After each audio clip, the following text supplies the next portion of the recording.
उसे बचाकर आप बहुत बड़ी गलती कर रहे हैं। नहीं, मुझे ऐसा नहीं लगता। मुझे यकीन है कि ये सही रास्ता है। बहुत साल पहले डीमंस की रेस जापान में रहा करती थी, जिन्हें कियोनी कहा जाता था, जो कि हर जगह तबाही मचाते रहते थे। किसी की भी उनसे लड़ने की हिम्मत नहीं थी, लेकिन आखिरकार एक मोमोटारो नाम का योद्धा सामने आया, जो कि डीमंस से लड़ने सीधा उनके बेस पर चला गया और अकेले ही अनगिनत डीमंस को मार गिराया। शिकी एक शरारती लड़का है जिसे बार बार स्कूल से निकाल दिया जाता है, लेकिन एक दिन एक अनजान व्यक्ति उसके ऊपर हमला कर देता है और उसे बचाने में उसके फादर की जान चली जाती है, जिसके बाद उसे पता लगता है कि उसकी रगों में डीमंस का खून दौड़ रहा है और वो अपना बदला लेने के लिए अपनी ताकत को मास्टर करना चाहता है। शिकी अपने असले के कलेक्शन की साफ सफाई कर रहा है। अबे भाई, ये जापान में रहता है अमेरिका में, और वो अपने दोस्त के साथ इस बात पर हंस रहा था कि एक फाइट के चक्कर में उसे स्कूल से निकाल दिया गया है। तभी उसका बापू वहाँ पर पहुँच जाता है। नामाकूल औलाद, तुम्हें स्कूल से क्यों निकाला गया है? अब क्या कर दिया तुमने? बापू जाने दो ना, निकलो मेरे रूम से बाहर। उसका बापू फिर से उसे मारने जाता है, लेकिन इस बार शिकी उसके अटैक को डॉज कर लेता है। तुम्हारे पास इतनी गन क्या कर रही है? हम वाइन शॉप चलाते हैं, असले की दुकान नहीं है अपनी। अरे काहे की वाइन शॉप? सबको पता है आपके पास कस्टमर्स नहीं आते। देखो बोल भी कौन रहा है, जिसे स्कूल से निकाल दिया गया है। ये सुन के शिकी सीरियस हो जाता है। चाहे कुछ भी हो जाए, मैं आपके जैसा लूजर नहीं बनने वाला। शुक्र है हमारे बीच में खून का रिश्ता नहीं है। ये सुन के उसे बुरा लगता है, लेकिन तभी फोन के बजने की वजह से वो नीचे चला जाता है। वहीं शिकी को भी अपनी बात के लिए थोड़ा बहुत बुरा लगने लगा था और योशी एक डिलीवरी लेने के लिए वहाँ से चला जाता है। काश मुझे किसी अमीर आदमी ने गोद लिया होता। जिसके बाद वो अपने निशाने की प्रैक्टिस करने लगता है, लेकिन तभी बाहर एक धमाका होता है। वो जब बाहर देखने जाता है उसे कुछ भी नहीं दिखता, क्योंकि वहाँ धुआं भरा हुआ था। तभी उस धुएं से एक अजीब सी चीज बाहर आती है, जो कि शिकी के पैर को पकड़कर उसे बाहर जमीन पर पटक देती है। जिसके बाद वहाँ पर एक बुढ़ा आता है जो शिकी को खत्म करने वाला था, पर तभी योशी वापस आ जाता है, जो कि सबसे पहले उस बुढ़े को ठोकता है और फिर शिकी से कार में आने को कहता है और वो दोनों वहाँ से निकल जाते हैं। योशी कहता है कि अब उन्हें इस देश को छोड़ना होगा। यहाँ पर हो क्या रहा है? और आपने एक बंदे को मार दिया, पता भी है आपको? वो आदमी मरा नहीं है, हमें जितना हो सके उससे उतना दूर होना होगा। मेरी बात ध्यान से सुनो, तुम एक कोनी के डिसेंडेंट हो और जिसने तुम्हारे ऊपर अटैक किया था वो मोमोटारो का डिसेंडेंट है। शिकी को उसकी बातों पर यकीन नहीं होता, लेकिन तभी उनकी कार पर अटैक हो जाता है, जिसे बड़ी मुश्किल से योशी डॉज कर पाता है। जिसके बाद उनकी पूरी कार उसी काली चीज से ढक जाती है, जिसकी वजह से योशी को कार को रोकना पड़ता है। शिकी जल्दी करो, हमें छुपना होगा। लेकिन तभी उनकी कार में धमाका हो जाता है और जब वो वापस पीछे मुड़ता है, शिकी वहाँ पर नहीं था, लेकिन वो वेयरहाउस में उसी काली सी चीज को जाता देखता है और समझ जाता है कि वो शिकी को वहाँ लेकर गया है। वेयरहाउस के अंदर उस बंदे ने शिकी को हवा में लटका रखा था और इस बंदे का नाम सैमी डेयर है। तुम्हारे अंदर डीमंस का खून दौड़ रहा है। तुम हमारे लिए कीड़े से बढ़कर और कुछ भी नहीं। तुम जैसे को ही मारना मोमोटारो एजेंसी का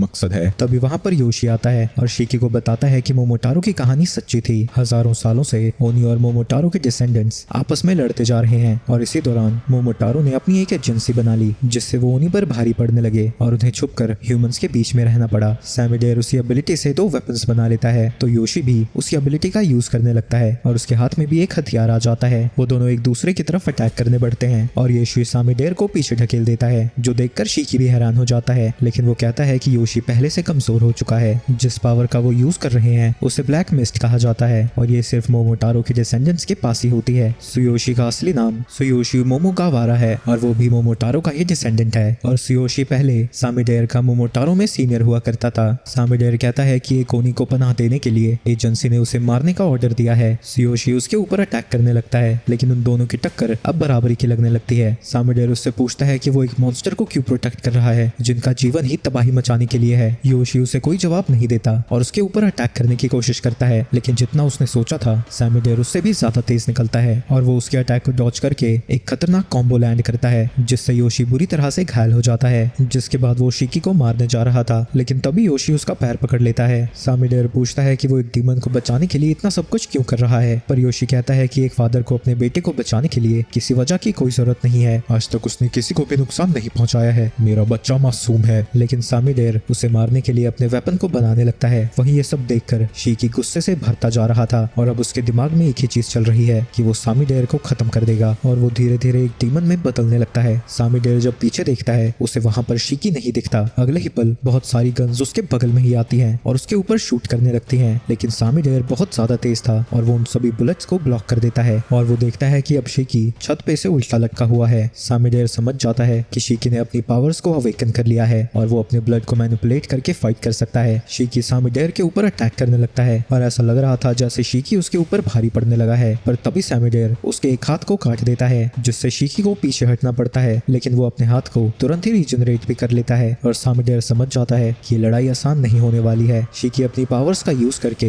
बहुत सारी गन्स बना लेता है और उनसे सामिडेर के ऊपर अटैक करने लगता है, लेकिन वो उसकी सभी बुलेट्स को ब्लॉक कर रहा था। लेकिन अचानक से वो उसके ऊपर एक भयंकर सी मिसाइल शूट कर देता है, लेकिन ऐन वक्त पर सामिडेर उसे भी डॉच कर लेता है और उसके पीछे एक बड़ा सा धमाका होता है। सामिडेर शिकी के अटैक से बचता हुआ अपनी तलवार को उसके ऊपर फेंक देता है, लेकिन इससे भी शिकी का कुछ नहीं बिगड़ता और वो अचानक से उसके पास आकर जोर की लात मारता है, जिससे सामिडेर घायल हो जाता है और अब वो हिलने की हालत में भी नहीं था। तभी शिकी वहां आकर उसके मुंह पर अपने पैर को रख देता है और अपनी सारी गन से उसके ऊपर फायर करने लगता है। इतनी सारी गोलियां तो धुरंधर में भी नहीं चली होंगी भाई। सामिडेर बुरी तरह से घायल हो जाता है, पर किसी वजह से वो अभी भी जिंदा था। तभी शिकी जमीन पर गिर जाता है और उसकी सारी बंदूकें वापस से खून में बदल जाती हैं। शिकी फिर से नॉर्मल होने लगता है और अपने हाथों को देखकर उसे समझ नहीं आता कि यहाँ पर हो क्या रहा है। सामिडेर कहता है कि जो ओनी अपनी पावर्स को नया नया अवेकन करते हैं उन्हें शुरू में कुछ भी याद नहीं रहता, जिसके बाद वो फिर से शिकी की तरफ बढ़ने लगता है। वो उसे मारने ही वाला था, लेकिन तभी योशी आकर उसे बचा लेता है। सामिडेर कहता है कि तुमने अपनी आंखों से देखा था कि वो कितना खतरनाक डीमन है, फिर भी तुम उसे क्यों बचाना चाहते हो। लेकिन योशी बस शिकी के बचपन को याद करता है और कहता है कि एक बाप बनना उतना भी बुरा नहीं था जितना उसने सोचा था। वहीं उस धमाके की वजह से वहाँ आस पास लोग इकट्ठा होने लगे हैं, तो सामिडेर अभी के लिए वहाँ से चला जाता है। शिकी योशी से कहता है कि वो इंतजार करे, वो जल्दी एम्बुलेंस को लेकर आएगा, लेकिन योशी उसे रोक देता है क्योंकि उसे पता है कि वो नहीं बचेगा और वो आखिरी बार अपने बेटे से बात करना चाहता है। मैं कभी तुम्हें नहीं बता पाया कि तुम ओनी हो, क्योंकि मुझे ये भी बताना पड़ता कि कुछ लोग ऐसे भी हैं जो तुम्हारी जान लेना चाहते हैं, पर अब मैं तुमसे एक ही चीज कह सकता हूँ, इतने ताकतवर बनो कि मोमोटारो और ओनी तुम्हारा कुछ ना बिगाड़ पाए, ताकि तुम अपनी जिंदगी अपनी तरह से जियो। लेकिन तभी शिकी चिल्लाने लगता है और कहता है कि अभी भी उसे उनके साथ बहुत सारे झगड़े करने हैं और वो उसके ठीक होने के बाद बात करेंगे। ये सुन के योशी बस स्माइल करता है और अपनी आखिरी सांस के साथ वहीं पर नीचे गिर जाता है। इन सब पर शिकी को यकीन नहीं होता और वो अपने पिता को ऐसे देखकर फूट फूट कर रोने लगता है। इसके बाद वहाँ पर रोलर स्केट्स पर एक बंदा आता है जो शिकी को एक हल्के से अटैक से ही बेहोश कर देता है और उसे ऐसी जगह पर लेकर जाता है जहाँ पर उसके जैसे ओनी और ताकतवर बन सके। बेहोशी की हालत में शिकी अपने बचपन को याद करने लगता है जब उसके फादर पार्क में उसे खेलने ले जाया करते थे, लेकिन तभी वो सपना डरावना बन जाता है और वो अपने फादर को अपनी आंखों के सामने फिर से मरता हुआ देखता है। तभी उसे होश आ जाता है और वो देखता है एक बड़े से हॉल में उसे एक कुर्सी पर बांध कर रखा हुआ था और उसके बगल में ही वो बंदा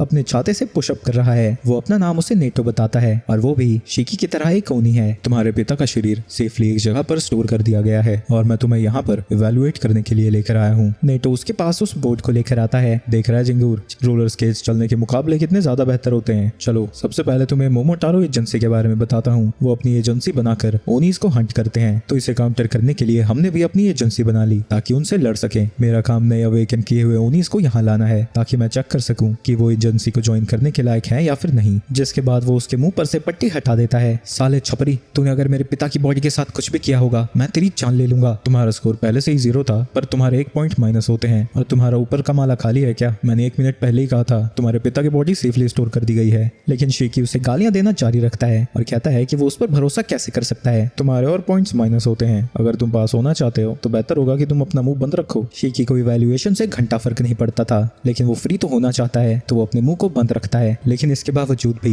वो अपने गुस्से को छुपा नहीं पा रहा था, तो नेटो अपने इंटरव्यू के तरीके को चेंज कर देता है और अपनी टाई को निकाल कर उसे गर्दन से उठा देता है। किसी की भी असलियत तभी सामने आती है जब वो अपनी मौत के पास हो। शिकी बचने की कोशिश करता है लेकिन नहीं बच पाता और फिर से बेहोश हो जाता है। लेकिन जितना भी खून उसका बाहर आया था वो उससे नेटो के ऊपर अटैक कर देता है, जो कि बिना किसी मुश्किल से उस अटैक को डॉज कर लेता है। लेकिन तभी वो देखता है कि शिकी ने उसके बगल में ही अपनी मशीन गन को रखा हुआ था और वो उसके ऊपर अटैक कर देता है। तुम्हारे स्कोर में से 100 पॉइंट्स और घटते हैं। तुम्हें यही नहीं पता कि डीमन ब्लड को यूज कैसे करना है। लगता है मुझे ही तुम्हें सिखाना होगा, पर मुझे पता है तुम्हें याद तो कुछ रहेगा नहीं। इसके बाद शिकी को होश आता है और उसे कुछ भी याद नहीं था, लेकिन वो पूरा रूम बुरी तरह से टूट फूट चुका है। जब ओनी खुद पर से काबू खो बैठता है उसे कुछ भी याद नहीं रहता। और एक और बात, तुम डिस्क्वालीफाई हो चुके हो। मुझे नहीं पता कि यहाँ पर हो क्या रहा है, पर एक बात तो पक्की है कि नेटो बहुत ज्यादा ताकतवर है। क्या तुम प्लीज मुझे ट्रेन कर सकते हो? मैं और ताकतवर बनना चाहता हूँ ताकि मैं अपने फादर का बदला ले सकूं। बिल्कुल भी नहीं। ना तुमसे तुम्हारा दिमाग यूज होता है, ना ही तुम्हारी पावर कंट्रोल में है। तुमसे नल्ला इंसान मैंने आज तक नहीं देखा। तुम आगे जाकर बस हमारे लिए मुसीबत ही बनोगे। वो अपनी रिंग से अपनी उंगली को काट लेता है और उससे निकलते हुए खून का यूज करके अपने वेपन को बना लेता है। तभी शिकी उससे दूर जाने लगता है और अपने हाथ को रगड़ता हुआ उसकी तरफ आता है ताकि उसका खून बाहर निकले। नेटो अपने छाते को एक शील्ड में बना लेता है और सोचने लगता है कि शिकी कहां से अटैक करेगा, लेकिन शिकी उसके छाते पर ही कूदकर उसके साइड में आ जाता है और उसने अपने हाथ को एक गन में ट्रांसफॉर्म कर लिया था, जिसका रिकॉइल इतना ज्यादा होता है कि वो उड़ता हुआ खुद ही पीछे चला जाता है है। वहीं नेटो ने इतनी बड़ी बुलेट को अपनी उंगली से ही ब्लॉक कर दिया है और वो देखता है कि शिकी फिर से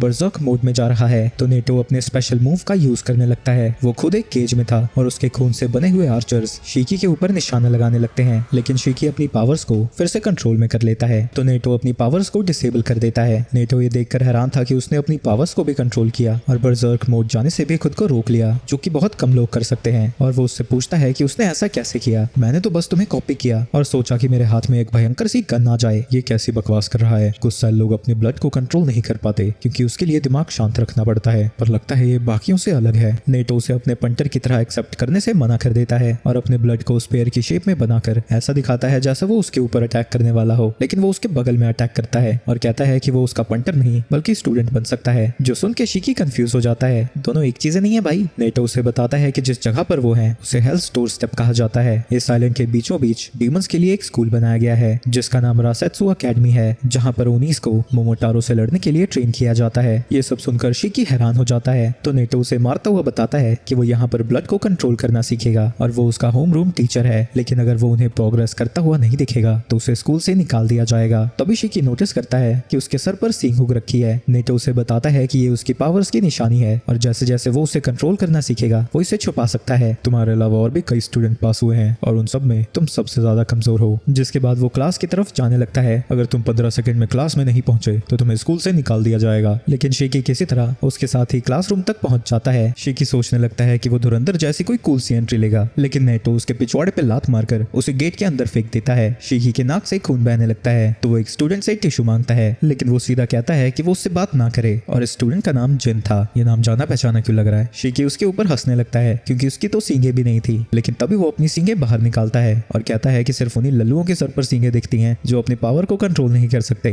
ये सुन के किकारी नाम का स्टूडेंट भी भड़क जाता है। धीरे धीरे क्लासरूम का माहौल थोड़ा लड़ाई नुमा होने लगता है। और टिंगू ज्यादा नहीं फड़फड़ा रहा तू। लेकिन तभी वहां पर नेटो आता है और शिकी को पता भी नहीं चलता कि कब वो उसके बगल में बैठ चुका था। आगे नेटो सभी से कहता है कि आज वो पकड़म पकड़ाई खेलने वाले हैं। गेम खेलेंगे हम। वो उन सभी को जंगल के बाहर लेकर जाता है और कहता है कि स्कूल वापस आने के लिए उनके पास 1 घंटा है और उसे 1 घंटे में उन्हें उसकी पकड़ में नहीं आना है और जो भी समय पर स्कूल में नहीं पहुंचा उसे स्कूल से निकाल दिया जाएगा। मैं अपनी पावर्स का यूज नहीं करूंगा, लेकिन तुम लोग कर सकते हो। लेकिन अगर कोई भी अपना कंट्रोल खो बैठता है तो मुझे भी अपनी पावर्स का यूज करना होगा। अगर तुम अपनी पावर्स का यूज नहीं करोगे तो शायद मारे जाओ। अगर तुम्हें लगता है तो कोशिश करके देख लेना। हाँ, अगर सक्सेसफुल हो जाते हो तो इंस्टेंटली ग्रेजुएट कर दिए जाओगे। इसके बाद वो 2 बॉल्स को बाहर निकालता है। अरे मेरी बॉल्स वहाँ क्या कर रही हैं? जब तुम अकेडमी में पहुंचो तुम्हारे पास ये बॉल होनी चाहिए, तभी तुम पास होगे। जिसके बाद वो उन बॉल्स को थ्रो कर देता है। स्टूडेंट्स को लगता है क्योंकि बॉल्स 2 ही हैं उन्हें आपस में लड़ना होगा, पर नेटो बताता है कि उन्हें टीम्स में डिवाइड कर दिया जाएगा। पहली टीम में शिकी, होमेर और जिन है। दूसरी टीम में इकारी और जूजी, इसका नाम मुझे गलत क्यों लग रहा है यार। और तीसरी टीम में रोको और कुइना। मैं तुम लोगों के 15 मिनट बाद फॉरेस्ट में एंटर करूंगा। वो सब छोड़ो, मैं इस चिंगूर के साथ नहीं जा रहा टीम में। अगर तुम टीम में काम नहीं कर सकते तो तुम्हें निकाल दिया जाएगा। अरे यार, हर बात पे निकाल दिया जाएगा। ठीक है। तभी होमेर बड़े तमीज से अपना इंट्रोडक्शन देती है और उसकी कसाईनुमा जिंदगी में पहली बार एक कुड़ी ने उससे बात की थी, जो सुनकर वो सीधा कहता है कि वो उसे प्रोटेक्ट करेगा। पर होमेर कहती है कि उसे ऐसा करने की कोई जरूरत नहीं है, बस वो उसके रास्ते में नहीं आना चाहती। जिसके बाद वो जिन से जाके खुद को इंट्रोड्यूस करती है, लेकिन जिन उसे कोई जवाब नहीं देता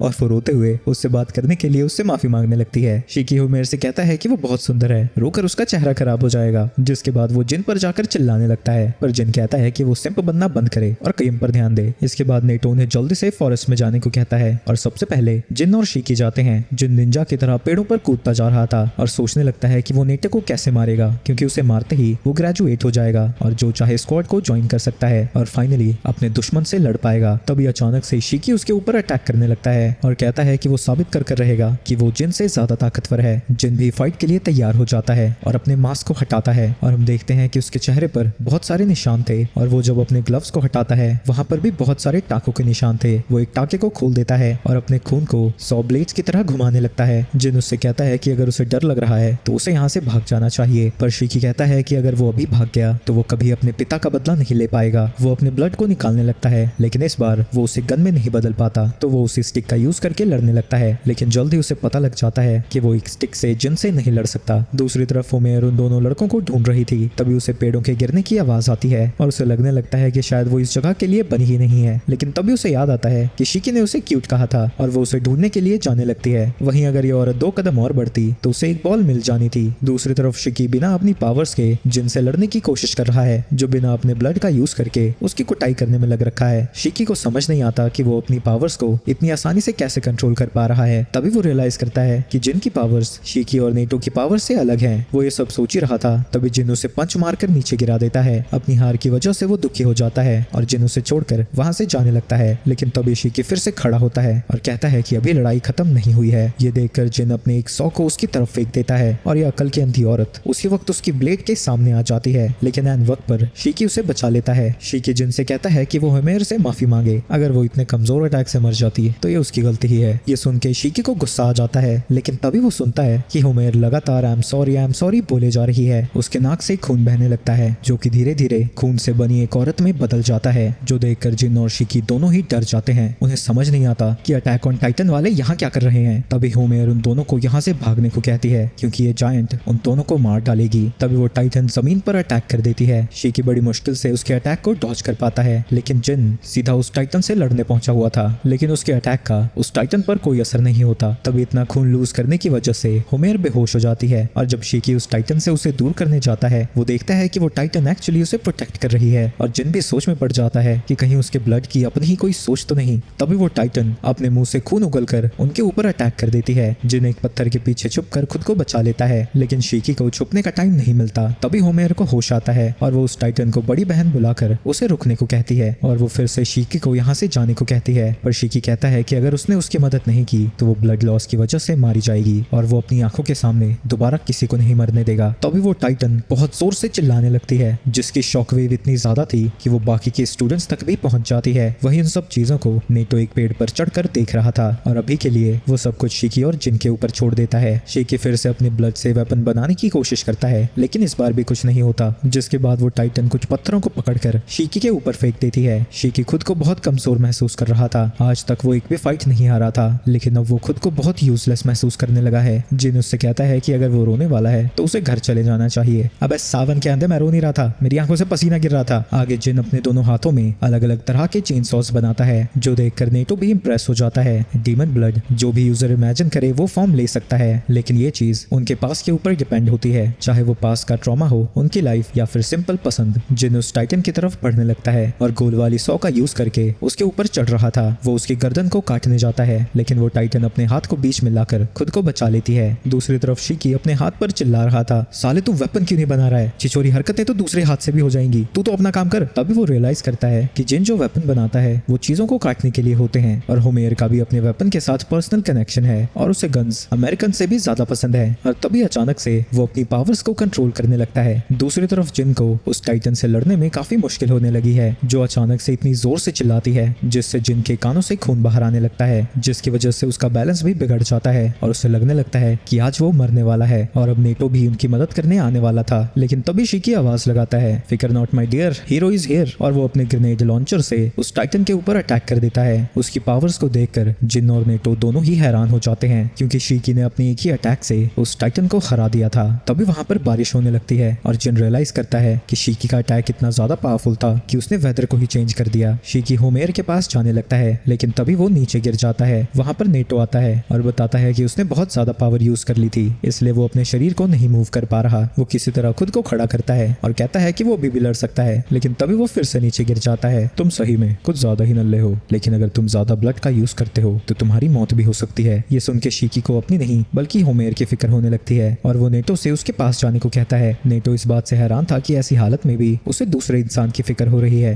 तभी जिन उसके ऊपर अटैक कर देता है, लेकिन नेटो उसके अटैक को ब्लॉक कर देता है। जिन उससे कहता है कि वो नूबड़ों पर ध्यान देना बंद करे। क्या होगा अगर होमेर की मौत हो जाएगी सिर्फ इसलिए क्योंकि उसे ट्रीटमेंट नहीं मिला? उसकी मौत से मेरा कोई लेना देना नहीं है। तुम जैसे मतलबियों से मुझे सबसे ज्यादा नफरत है। इससे मुझे कोई फर्क नहीं पड़ता, बस मुझे ये बताओ तुम्हें मारकर मैं ग्रेजुएट हो जाऊंगा ना? हाँ बिल्कुल। उसके इतना कहते ही जिन फिर से उसके ऊपर अटैक करने चाहता है, लेकिन नेटो अपने छाते से उसके अटैक को ब्लॉक कर देता है। अबे वाइब्रेनियम से बना रखा है छाता अपना। जिसके बाद नेटो अपने छाते से धुएं को बाहर निकालने लगता है। तभी उस धुएं के अंदर जिन को कुछ गोलियां लगती हैं, तो वो पेड़ के पीछे जाकर छुप जाता है। लेकिन नेटो अपने जेम्स बॉन्ड वाले छाते से उसके ऊपर रबर वाली गोलियां चलाता रहता है। फिक्र मत करो, इससे तुम मरोगे नहीं, पर दर्द के बारे में मैं कुछ नहीं कह सकता। तभी जिन बाहर आता है और उसके ऊपर अपने ब्लड से बनी ब्लेड्स को फेंक देता है, जिससे नेटो डॉज तो कर लेता है, पर वो ये देखकर इंप्रेस्ड था कि जिन ने लॉन्ग रेंज के लिए भी अपने वेपन्स को तैयार रखा है। तभी जिन उसके पीछे से अटैक करने आता है, लेकिन नेटो उसकी तरफ बॉम्ब को फेंक देता है, जो कि फटता नहीं बस उसके अंदर से धुआं बाहर आता है। जिन को लग रहा था कि नेटो फिर से दूर से उस पर शूट करने लगेगा, लेकिन नेटो उसके पीछे आकर उसकी रीढ़ की हड्डी में पंच मारता है। इससे वो इतना घायल हो जाता है कि दोबारा खड़ा भी नहीं हो पाता, लेकिन वो कोशिश करना नहीं छोड़ता। तो नेटो अपने अम्ब्रेला को उल्टा करके जेल की तरह उसे बांध देता है। भाई जेम्स बॉन्ड भी शर्मा जाए ऐसे चाहते को देखकर। नेटो उससे पूछता है कि वो अपने पापा से मिलने के लिए इतना उतावला क्यों है। तुम्हें उस बारे में कैसे पता? मैंने तुम्हारी फाइल देखी है, मुझे तुम्हारे बारे में काफी कुछ पता है, ये भी कि तुम्हारा पापा एक मोमोटारो है। ये सुन के शीकी हैरान हो जाता है। उसे लगता है कि उन दोनों की कहानी एक ही जैसी है, लेकिन जिन के दिल में अपने बाप के लिए सिर्फ नफरत ही भरी है। उसने उसके पूरे परिवार को खत्म कर दिया और फिर उसके ऊपर एक्सपेरिमेंट्स किए, जिसकी वजह से उसके पूरे शरीर पर निशान है। वो इन सब चीजों को सिर्फ अपनी नफरत की वजह से ही झेल पाया था, चाहे उसे कूड़ा ही क्यों ना खाना पड़े। तभी उसने कसम खाई थी कि वो अपने बाप को अपने हाथों से मारेगा, चाहे ऐसा करने में उसकी जान ही क्यों ना चली जाए। गुस्से में जिन खुद को आजाद कर लेता है, लेकिन तभी नेटो उसके मुंह को पकड़कर उसे जमीन पे दे मारता है और कहता है कि अगर वो गोल को पाते हुए मर जाएगा तो उसका फायदा ही क्या है, उसे अपने गोल के लिए जीना चाहिए। आगे वो किसी को कॉल करता है और बताता है कि होमेर गेम से बाहर हो चुकी है और जिन पकड़ा जा चुका है और अब उस टीम में सिर्फ शीकी बचा है। और फिर यहाँ पर एक नर्स भेजने को कहता है, जिसके बाद वो शीकी को एक बॉल दिखाता है और बताता है कि ये उसे रास्ते में मिली। तुम्हारे पास दो रास्ते हैं, या तो तुम दूसरी बॉल ढूंढने जा सकते हो या मुझसे इसे छीन सकते हो। लेकिन शीकी सीधा उसकी उल्टी तरफ भागने लगता है, तो नेटो भी उसे देखने के लिए उसके पीछे जाने लगता है। वहीं जिन खुद को छुड़ा नहीं पा रहा था, तभी उसके बगल में शीकी आ जाता है और कहता है कि वो उसकी मदद करेगा, लेकिन इसके बदले उसे उसकी भी मदद करनी होगी क्योंकि वो अकेला नेटो को नहीं हरा सकता। लेकिन जिन मना कर देता है, तो शीकी उससे कहता है कि उसके लिए क्या ज्यादा इंपॉर्टेंट है, उसका घमंड या फिर उसका गोल। और आगे बताता है कि उसके फादर भी एक मोमोटारो थे और उसे फिर से मनाने की कोशिश करने लगता है। दूसरी तरफ नेटो शीकी को ढूंढ रहा था, लेकिन वो उसे कहीं भी नहीं दिखता। तभी वो शीकी को भागता हुआ देखता है और वो जिन को गालियां दे रहा था। नेटो उसके सामने आ जाता है और अपनी बॉल को दिखाता हुआ कहता है कि उसके पास ज्यादा समय नहीं है। तभी जिन बॉल को छीनने के लिए पेड़ से कूदता है, लेकिन नेटो एन वक्त पर उसे डॉच कर लेता है। लेकिन ये असल में बस उनकी चाल थी। वो रस्सी में बंधा हुआ उसकी तरफ पत्थर फेंकता है, वो रस्सी उसके चारों तरफ लिपट जाती है और उसका दूसरा सिरा शीकी पकड़ लेता है। वो दोनों उसे अपनी तरफ खींचने की कोशिश करने लगते हैं, लेकिन नेटो अपने हील्स को जमीन पर गड़ा देता है और उसे लगता है कि समय खत्म होने से पहले उनका स्टैमिना ही खत्म हो जाएगा। लेकिन तभी जिन उस पर अटैक करके उसका ध्यान भटका देता है और इस मौके का फायदा उठाकर शीकी उसके हाथ से बॉल को झटक देता है, जो कि जिन के पास गिरती है। नेटो सोचने लगता है कि जब वो दोनों बॉल के पीछे लड़ेंगे वो तब उनसे बॉल को छीन लेगा, लेकिन शीकी जिन से कहने लगता है कि वो बॉल को उठाकर भाग जाए और जिन बिल्कुल ऐसा ही करता है। शीकी बड़ा खुश था, लेकिन नेटो इसे याद दिलाता है कि पास वही होगा जो बॉल को फिनिश लाइन तक लेकर जाएगा, जो सुन के शीकी हैरान हो जाता है और नेटो समझ जाता है कि जितना उसने सोचा था शीकी उससे भी बड़ा गधा है। शीकी जिन को वापस बुलाने के लिए चिल्लाने लगता है, लेकिन जिन अब काफी दूर जा चुका था। दूसरी तरफ जिन सोचने लगता है कि शीकी के बिना ये सब हो ही नहीं पाता और वो वापस उसकी तरफ जाने लगता है, जो देखकर शीकी भी हैरान हो जाता है और पूछने लगता है कि कहीं वो रास्ता तो नहीं भूल गया। लेकिन जिन कहता है कि वो बस एक गधे की मदद से जीत हासिल नहीं करना चाहता, वो उसे बॉल देने ही वाला था। तभी एक अजीब सा क्रीचर वहां पहुंच जाता है। इसका नाम मूकू है और इसे तभी डिस्पैच किया जाता है जब कोई इमरजेंसी हो। उसके पीठ के पीछे लगे रेडियो से उन्हें पता लगता है कि कायोटो ब्रांच पर मोमोटारो ने अटैक कर दिया है और उन्होंने बैकअप मंगवाया है। दूसरी तरफ टेस्ट जोन के बाहर बाकी सबको लग रहा था कि वो तीनों फेल हो चुके हैं क्योंकि टेस्ट का समय तो कब का खत्म हो गया। लेकिन तभी वहां पर नेटो जिन और शीकी के साथ पहुंचता है और बताता है कि वो कायोटो ब्रांच में उनकी मदद करने जा रहे हैं। वो सभी बोट पर बैठकर निकल जाते हैं, जहां कई स्टूडेंट्स फाइट के लिए एक्साइटेड थे और कई डरे हुए थे क्योंकि इतनी जल्दी उन्हें असली बैटल में उतारा जा रहा है। लेकिन नेटो कहता है कि वो लड़ाई नहीं करने वाले, वो बस उनके लिए सपोर्ट का काम करेंगे। जल्द ही वो कायोटो में पहुंच जाते हैं,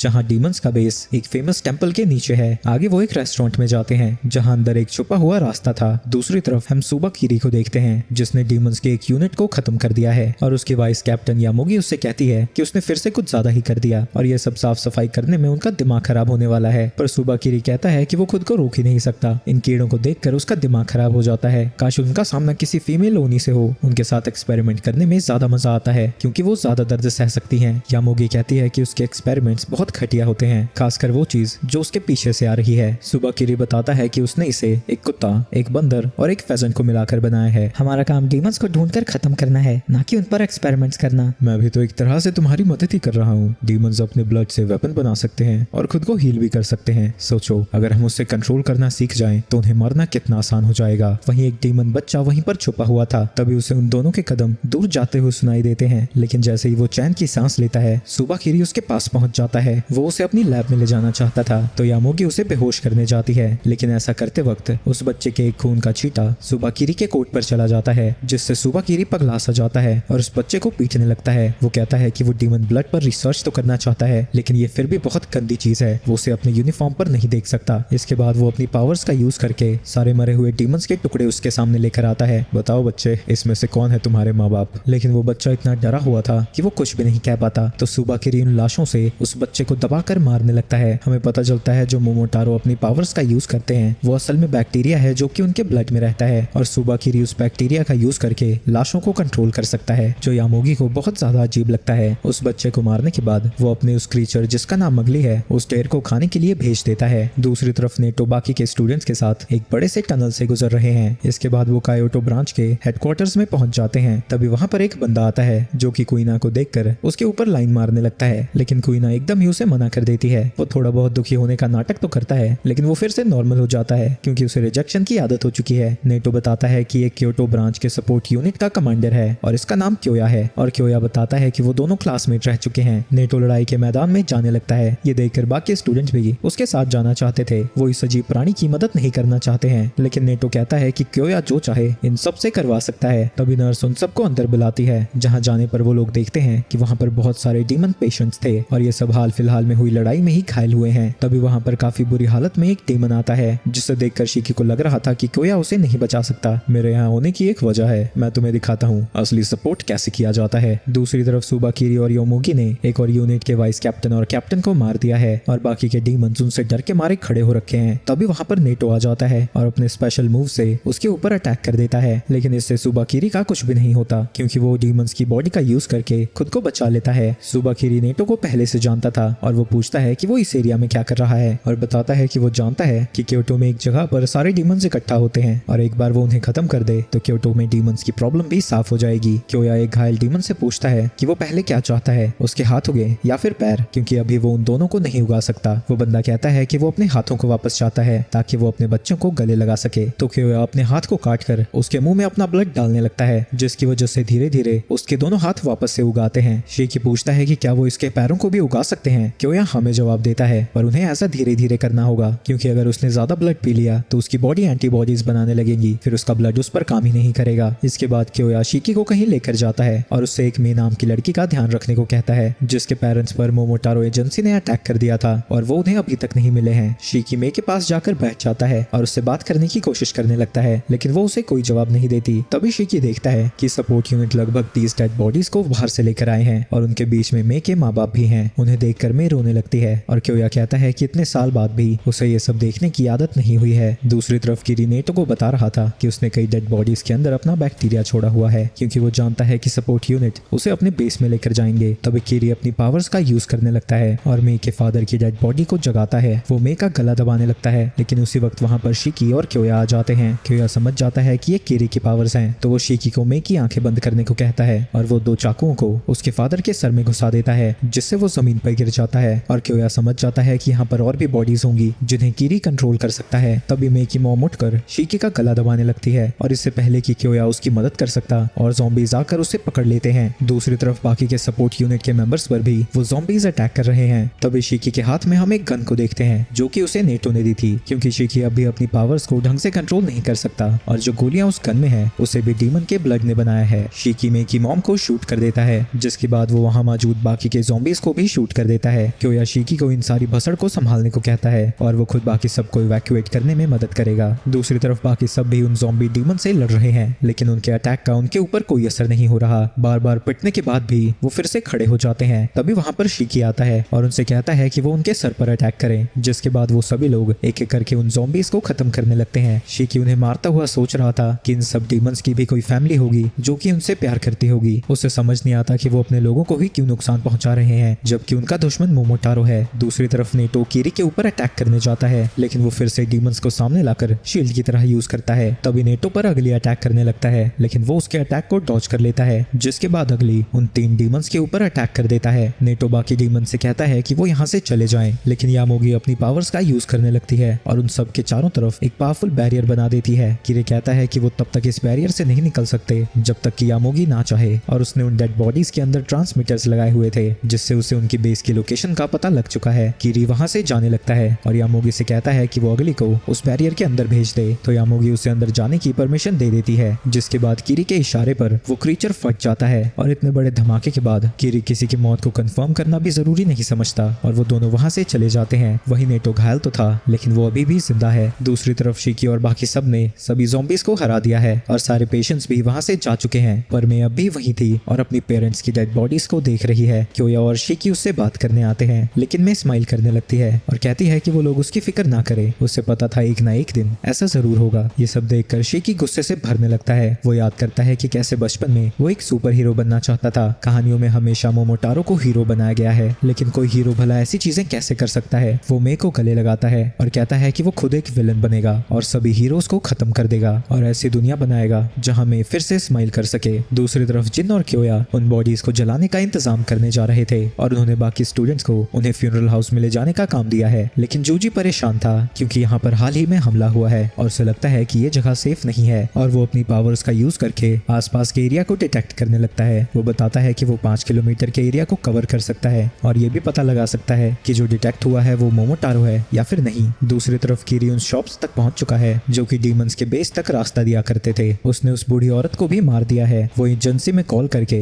अपने क्रीचर्स को यहाँ पर भेजने के लिए कहता है और साथ ही एक खतरनाक डीमन के बारे में भी इंफॉर्मेशन मांगता है जिसका नाम वो भूल गया है। यामोगी को लगता है कि अंदर बहुत सारे डीमंस होंगे तो उन्हें अंदर पॉइजन गैस फेंक देनी चाहिए। तभी कीरी को उस खतरनाक डीमन की रिपोर्ट मिलती है और वो असल में शिकी था। वो कहता है कि वो अंदर पॉइजन गैस नहीं फेंक सकते क्योंकि वो शिकी को जिंदा पकड़ना चाहता है। दूसरी तरफ क्योया जिन को वो जगह दिखाता है जहाँ पर वो डीमंस के डेड बॉडीज को जलाते हैं, जिसके बाद वो जिन को गर्लफ्रेंड के नाम पर चढ़ाने लगता है तो जिन वहां से चला जाता है। लेकिन तभी क्योया के पीछे कीरी आ जाता है जो कि उसकी पीठ में चाकू घुसाने वाला था, लेकिन क्योया के घूमने की वजह से वो उसके साइड में लगती है। जिन उससे लड़ने के लिए तैयार हो जाता है लेकिन उसी वक्त यामोगी आकर उसके हाथ को अपने बैरियर से बांधकर तोड़ देती है। जिन डरा हुआ था लेकिन क्योया अभी भी शांत है और उससे कहता है कि वो बाकी लोगों को इन सब के बारे में बताए, तब तक वो इन्हें रोक कर रखेगा। जिन के जाने के बाद यामोगी पूरे डीमन बेस के ऊपर अपना एक बैरियर बना देती है ताकि कोई भी यहाँ से जिंदा बचकर ना जा सके। क्योया जानता है कि वो लड़ाई में उतना अच्छा नहीं है, ना ही बाकी के स्टूडेंट्स इन दोनों का सामना कर सकते हैं, तो उसे लगता है कि आज वो मरने वाला है। तभी कीरी उससे शिकी के बारे में पूछता है जो सुन के क्योया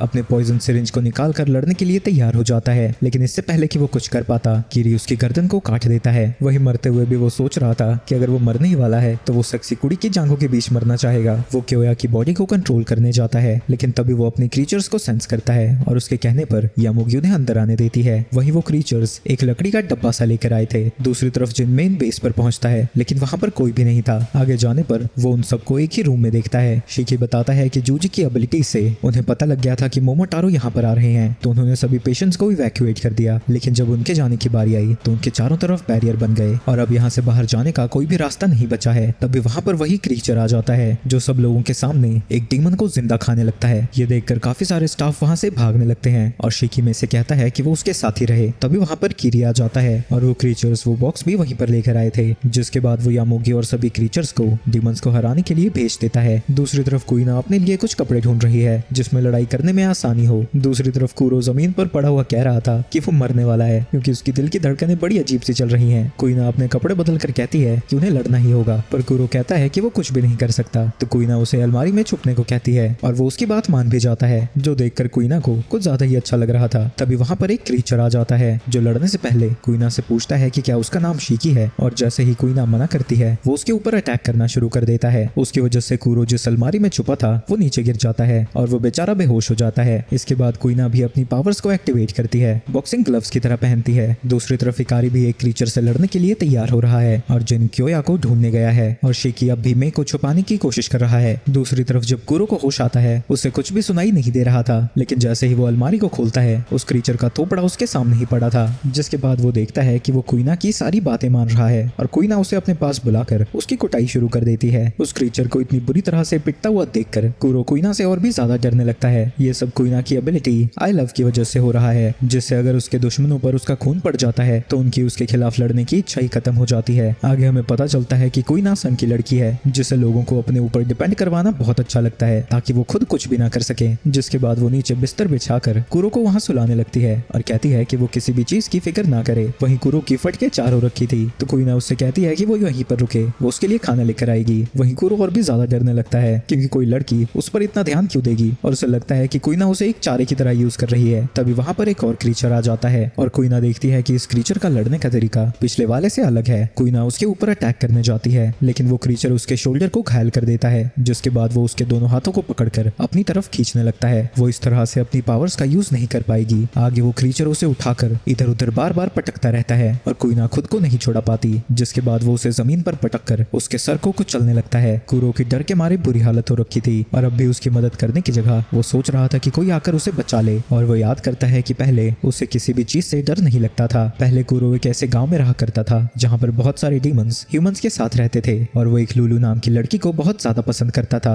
और चाहे वो अंदर से जितना भी डरा हुआ हो, लुलू के सामने वो कुछ भी कर सकता था। वो दोनों अपना समय खुशी खुशी बिताते थे, लेकिन असल में लुलू को एक बीमारी थी और क्योंकि वो एक डीमन थी उसे किसी नॉर्मल डॉक्टर के पास नहीं ले जाया जा सकता था। विलेज में एक ही डीमन डॉक्टर था जो कि उसका ध्यान रखा करता था, लेकिन एक दिन मोमोटारो एजेंसी ने वहां पर अटैक करके उस डॉक्टर को मार दिया और उसके बिना लुलू की कंडीशन और बुरी होती जा रही है। कुरो उससे कहता है कि वो फिक्र ना करे, वो उसके लिए दूसरा डीमन डॉक्टर ढूंढ कर लेकर आएगा। लुलू उससे कहती है कि वो कुछ भी कर सकता है और हमेशा वो इतना ही बहादुर रहे। इतना कहने के बाद उसकी मौत हो जाती है, जिसके बाद कुरो की कुछ भी करने की इच्छा ही मर जाती है, यहाँ तक कि वो रात को सो भी नहीं पाता और धीरे धीरे वो ऐसा बन गया। तभी उसे याद आता है कि लुलू ने जाने से पहले कहा था कि वो बहुत बहादुर है। वो क्रीचर कुइना को मारने वाला था, लेकिन ऐन वक्त पर कुरो आकर उसे बचा लेता है और सोचने लगता है कि जब वो दोबारा लुलू से मिले वो बताना चाहता है कि उसके जाने के बाद भी वो बहादुर ही था। जिसके बाद वो अपनी पावर्स का यूज करने लगता है और अपने ब्लड से लुलू को बना लेता है। वो ब्लड धीरे धीरे उसकी बॉडी को कवर करने लगता है, जिससे उसका सारा डर खत्म हो जाता है, लेकिन असल में ये उसकी असली एबिलिटी नहीं थी। वो उसे तभी एक्टिवेट कर पाता है जब वो पूरी तरह से डरा ना हो। जिसके बाद वो उस क्रीचर के ऊपर अटैक करने लगता है और खून से बनी फूलों की पंखुड़ियां उस क्रीचर को छल्ली छल्ली करने लगती हैं, लेकिन वो मॉन्स्टर फिर भी सर्वाइव कर जाता है। पर कुरो को अभी भी डर नहीं लग रहा था और वो पूरे कॉन्फिडेंस से उससे लड़ना जारी रखता है। साथ ही वो अपने पास्ट को भी याद कर रहा था। उससे लड़ते हुए वो उस क्रीचर के दोनों हाथों को काट देता है और जब वो क्रीचर उसके ऊपर अटैक नहीं कर पाता वो उस पर एक कॉम्बो लैंड करता है और उसकी गर्दन को काट देता है। दूसरी तरफ शीकी में से कह रहा था कि वो ना डरे क्योंकि सारे क्रीचर्स यहाँ से जा चुके हैं, लेकिन मैं अभी भी दुखी थी और कहती है कि उसे अपने पेरेंट्स के साथ ही मर जाना चाहिए था। पर शीकी उसे समझाता है कि उसके माँ बाप ने उसे बचाने के लिए अपनी जिंदगी दी थी, अगर वो मर जाएगी तो उनका बलिदान बेकार चला जाएगा। जिसके बाद वो मोमोटारो से लड़ने वहां से जाने लगता है, लेकिन मैं उससे कहती है कि वो उन्हें नहीं हरा सकता। दूसरी तरफ कुछ डीमंस नेटो को होश में लाते हैं। वो 15 मिनट से बेहोश पड़ा हुआ था। डीमंस कहते हैं कि अगर वो उन्हें बचाने की कोशिश ना करता तो उसे इतनी चोटें कभी नहीं आती, पर नेटो बस उनसे कहता है कि वो उसके पीछे आए। दूसरी तरफ शीकी सुबह किरी के पास पहुंचता है और अपना इंट्रोडक्शन देने के बाद पूछता है कि क्या उसी ने डेड बॉडीज को अपने पपेट्स की तरह बनाया था, जिस पे सुबह किरी हाँ कहता है। तुम्हें शर्म नहीं आती मरे हुए लोगों का मजाक उड़ाते हुए? लेकिन ये सुन के किरी हंसने लगता है और कहता है कि डीमंस ह्यूमंस नहीं होते, तो उन्हें कैसे भी ट्रीट करो कोई फर्क नहीं पड़ता। ये सुन के शीकी गुस्से में उसके ऊपर अपनी गन तान देता है। दूसरी तरफ जिनको सामने यामोगी दिखती है जो उसे बताती है कि डॉक्टर मर चुका है, जिसके बाद वो दोनों ही लड़ने के लिए अपनी पावर्स को एक्टिवेट कर देते हैं। जिन उसके ऊपर अटैक करता है, लेकिन यामोगी अपना बैरियर बनाकर खुद को बचा लेती है और उससे कहती है कि इतने कमजोर अटैक से वो उसके ऊपर एक खरोंच भी नहीं ला सकता। दूसरी तरफ किरी चाकू फेंक कर शीकी के हाथ से गन को गिरा देता है और कहता है कि वो खिलौनों का यूज करना बंद करे और अपनी असली पावर्स यूज करे। तो शीकी अपनी पावर से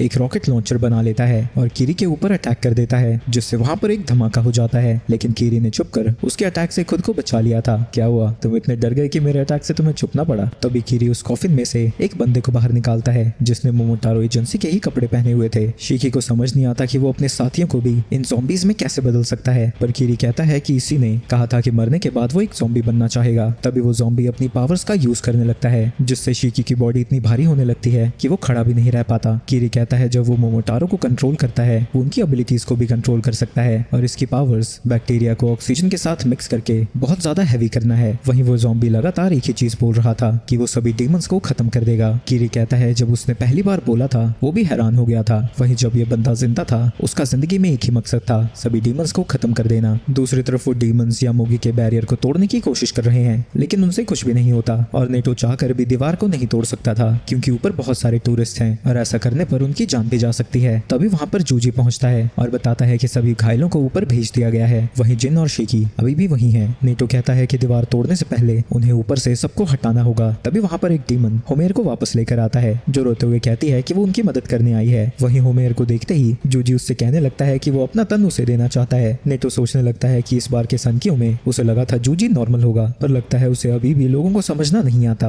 आगे नेटो होमेर के साथ बाहर आ जाता है और जूजी से कहता है कि वो अभी यहाँ पर एक लैंडस्लाइड करने वाले हैं जिससे सभी टूरिस्ट चले जाएंगे और उनके जाने की कंफर्मेशन जूजी देगा। आगे वो होमेर से कहता है कि वो अपनी पावर्स का यूज करे, लेकिन होमेर मना कर देती है क्योंकि वो अब भी उसे कंट्रोल नहीं कर सकती। तो नेटो प्लान को कैंसिल करता हुआ कहता है कि उसे स्कूल से निकाल दिया जाएगा क्योंकि उसे बेकार स्टूडेंट्स नहीं चाहिए। होमेर कहती है कि उसे अपनी पावर्स को यूज करने में डर लगता है। तुम कब तक ऐसे रहने वाली हो? जितने भी स्टूडेंट्स एकेडमी में आए हैं वो खुद को बदलने आए हैं। अगर तुम हमेशा ऐसी ही रहोगी तो तुम्हारा एकेडमी में आने का फायदा ही क्या है? जिसके बाद होमेर अपनी पावर्स का यूज करने लगती है। वो टाइटन लगातार नेटो के ऊपर अटैक करने लगती है, जिसकी वजह से वहां पर लैंडस्लाइड शुरू हो जाता है। दूसरी तरफ टेंपल में सभी डीमंस इंसानों से कह रहे थे कि वो जल्दी से यहाँ से चले जाएं। जूजी अपनी पावर्स का यूज करके बताता है कि सारे ह्यूमंस यहाँ से जा चुके हैं, तो नेटो होमेर को बेहोश कर देता है और कहता है कि उसने बहुत अच्छा काम किया। दूसरी तरफ जिन अभी भी यामोगी से लड़ रहा था और उससे दूरी रखने की कोशिश कर रहा है, लेकिन तभी यामोगी उसे एक बैरियर में ट्रैप कर देती है और उस बॉक्स को छोटा ही करती जाती है। लेकिन जिन अपनी पावर्स का यूज करके उसके बॉक्स को तोड़ देता है। तभी वहां पर इकारी आता है। तुम्हें क्या लगा था इस भद्दे मॉन्स्टर से तुम मुझे हरा सकती हो? जिसके बाद वो अपनी पावर्स का यूज करते हुए यामोगी की तरफ बढ़ने लगता है और उसके अटैक से बचता हुआ उसके जबड़े पर एक किक लैंड करता है और हमें पता चलता है कि इकारी की पावर्स उसके गुस्से के हिसाब से उसे कोई भी रैंडम पावर्स देती है और अभी उसे एक ऐसे बूट्स मिले हैं जिससे उसकी स्पीड और एजिलिटी बढ़ जाती है। यामोगी को लगता है कि इकारी बहुत तेज है जो उसके लिए मुसीबत बन सकता है। दूसरी तरफ नेटो अपनी पावर्स का यूज करके उस बैरियर को तोड़ देता है और वो भी यामोगी के पास पहुंच जाते हैं, लेकिन यामोगी उनसे डरने की जगह उन सबको मारने की तैयारी करने लगती है। दूसरी तरफ किरी भी शिकी को मारने वाला था, लेकिन तभी शिकी वहां से हट जाता है, जिसके बाद वो फिर से अपने रॉकेट लॉन्चर से उनके ऊपर अटैक कर देता है, लेकिन उस ज़ॉम्बी की पावर्स की वजह से वो रॉकेट उन तक पहुंच ही नहीं पाता। जिसके बाद किरी अपने ज़ॉम्बी से ऑक्सीजन को एक छोटे एरिया में कंप्रेस करता है और उससे शिकी के ऊपर अटैक कर देता है, जिसकी वजह से शिकी को इंटरनली काफी ज्यादा इंजरीज होती हैं। किरी को यकीन नहीं होता कि शिकी किशन का बेटा है, जो कि हिस्ट्री में सबसे पावरफुल डीमन जनरल था। दूसरी तरफ मे को भी जमीन हिलती हुई महसूस होती है और वो डरने लगती है क्योंकि अब तक शिकी वापस नहीं आया था। दूसरी तरफ मोमोटारो एजेंसी में हम सैमी डेयर को देखते हैं, जहां पर उसकी नई वाइस कैप्टन हीना उसका स्वागत करती है और उसकी तारीफों के पुल बांधने लगती है क्योंकि मोमोटारो में वो कोई 30 मार खां है। लेकिन सैमी डेयर कहता है कि वो अकेला काम करता है, उसे किसी की जरूरत नहीं है। लेकिन हीना कहती है कि रूल के हिसाब से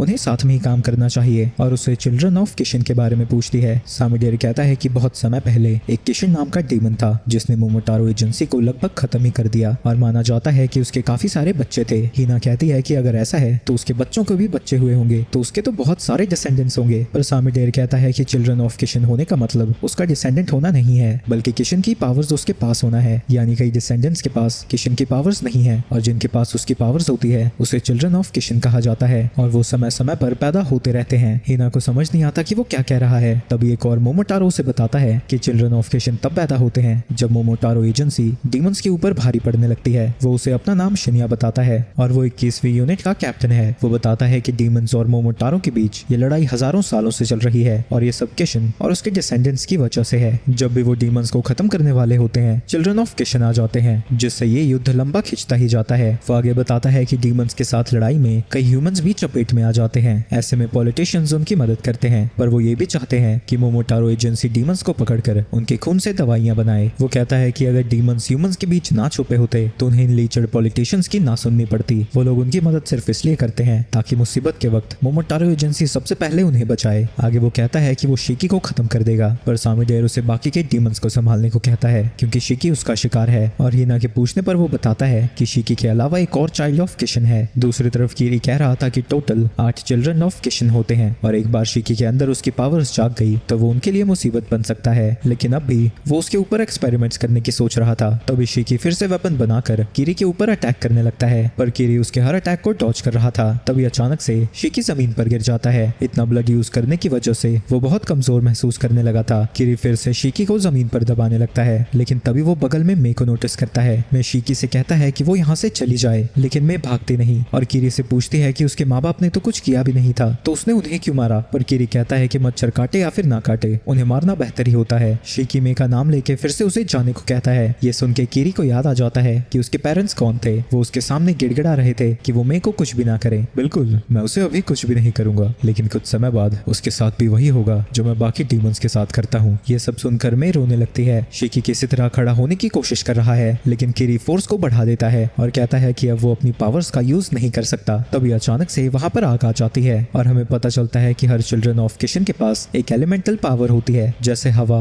बिजली, पानी और बाकी सब। वहीं शिकी की पावर फायर है। अपनी नई पावर की मदद से शिकी खुद को आजाद कर लेता है और अब उसे लग रहा था कि वो उन्हें हरा सकता है। कीरी शिकी के ऊपर अटैक करने जाता है, लेकिन तभी एक बुलेट आकर उसके हाथ को फाड़ देती है और वो जख्म जलने लगता है। कीरी को लगता है कि इतने कम खून के साथ अगर वो इतना ताकतवर है तो उसे जिंदा छोड़ना बहुत खतरनाक हो सकता है। तभी शिकी अपने घुटनों पर आ जाता है क्योंकि वो अभी आग को कंट्रोल नहीं कर पा रहा है। ये देखते ही कीरी फिर से शिकी को जमीन पर दबाने लगता है, जिसके बाद वो मे को मारने जाता है और कहता है कि वो भी अपने पेरेंट्स की तरह कीड़े मकोड़ों जैसे मरेगी। शिकी उससे पूछता है कि उस बच्चे ने आखिर किया क्या है, क्या डीमंस को आम जिंदगी जीने का भी हक नहीं है। ये सुन के मे को याद आता है जब उसने अपने माँ बाप से यही सवाल किया था और उन्होंने उससे कहा था कि हर किसी को शांति और खुशी से जीने का हक होता है। वहीं कीरी को गुस्सा आ रहा था और वो इससे भी पावरफुल अटैक करने जाता है। ये देख के शिकी भी अपने वेपन को बना लेता है, लेकिन कीरी को लगता है कि वो बस नाटक कर रहा है क्योंकि उसके पास इतना खून है ही नहीं कि वो उस पर अटैक कर सके। लेकिन तभी शिकी अपने फ्लेम एलिमेंट का यूज करके कीरी के ऊपर अटैक कर देता है।